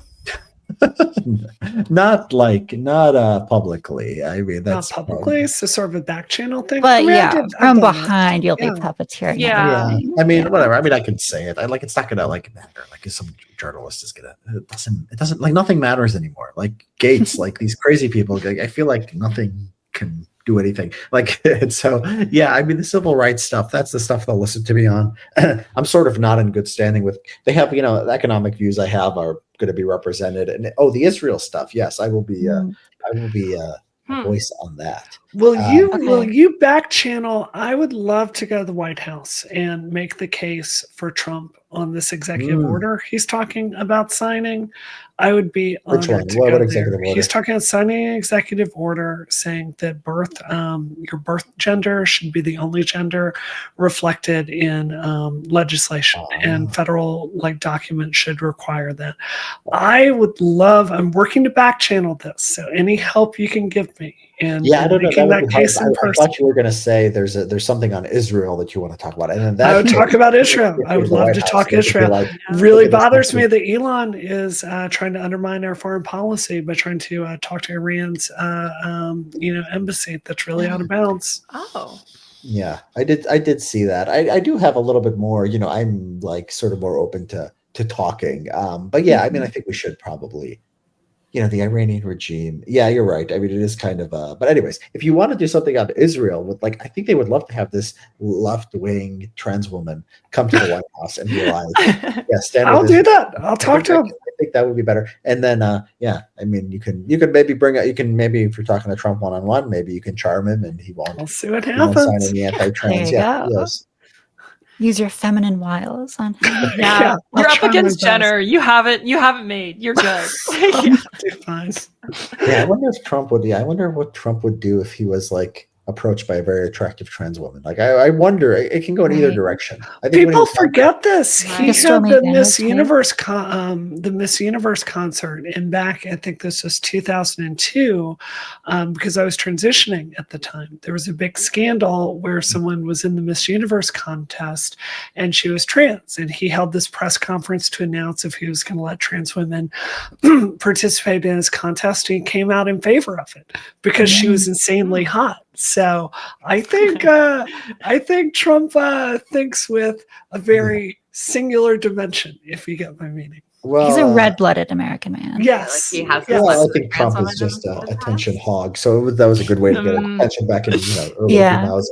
But he stood by that position about trans and beauty pageants in the 2016. It was one of those things where like people are like, oh, this is going to sink Trump, and then it didn't matter because nothing matters. It's just all the personality. Yeah. All right, we got more of the show to get to, so we are going to say our goodbyes. But it was so lovely soon. It having was you. fun. I know. Yes. Let's was do so this I would again. totally talk more. Yeah, absolutely. Anytime. All right. It was fun, guys. Thanks All for right. coming. Thank you, Bye. Hanania. Bye. Bye. All right, that was great, y'all. I had so much fun talking with you all. Me too. Thanks for hanging out. Yes. Oh, thanks for hanging out with us over here at Dollcast. It's always a blast unpacking these topics. Make sure to subscribe to our YouTube channel, Dollcast R8N. That's Dollcast R8N for more content. And follow us on TikTok at Dollcast for your daily dose of insight and laughter. You can also check us out on X at Dollcast Show. We can't do this show without your support. Until next time, stay fabulous. Okay, Bree, this episode is Terminated. Taff. This episode is Terminated. and Kelly. This episode is Terminated. That's right, y'all. You heard it. This episode is terminated. Thanks for tuning in. Oh, wow. 3 hours.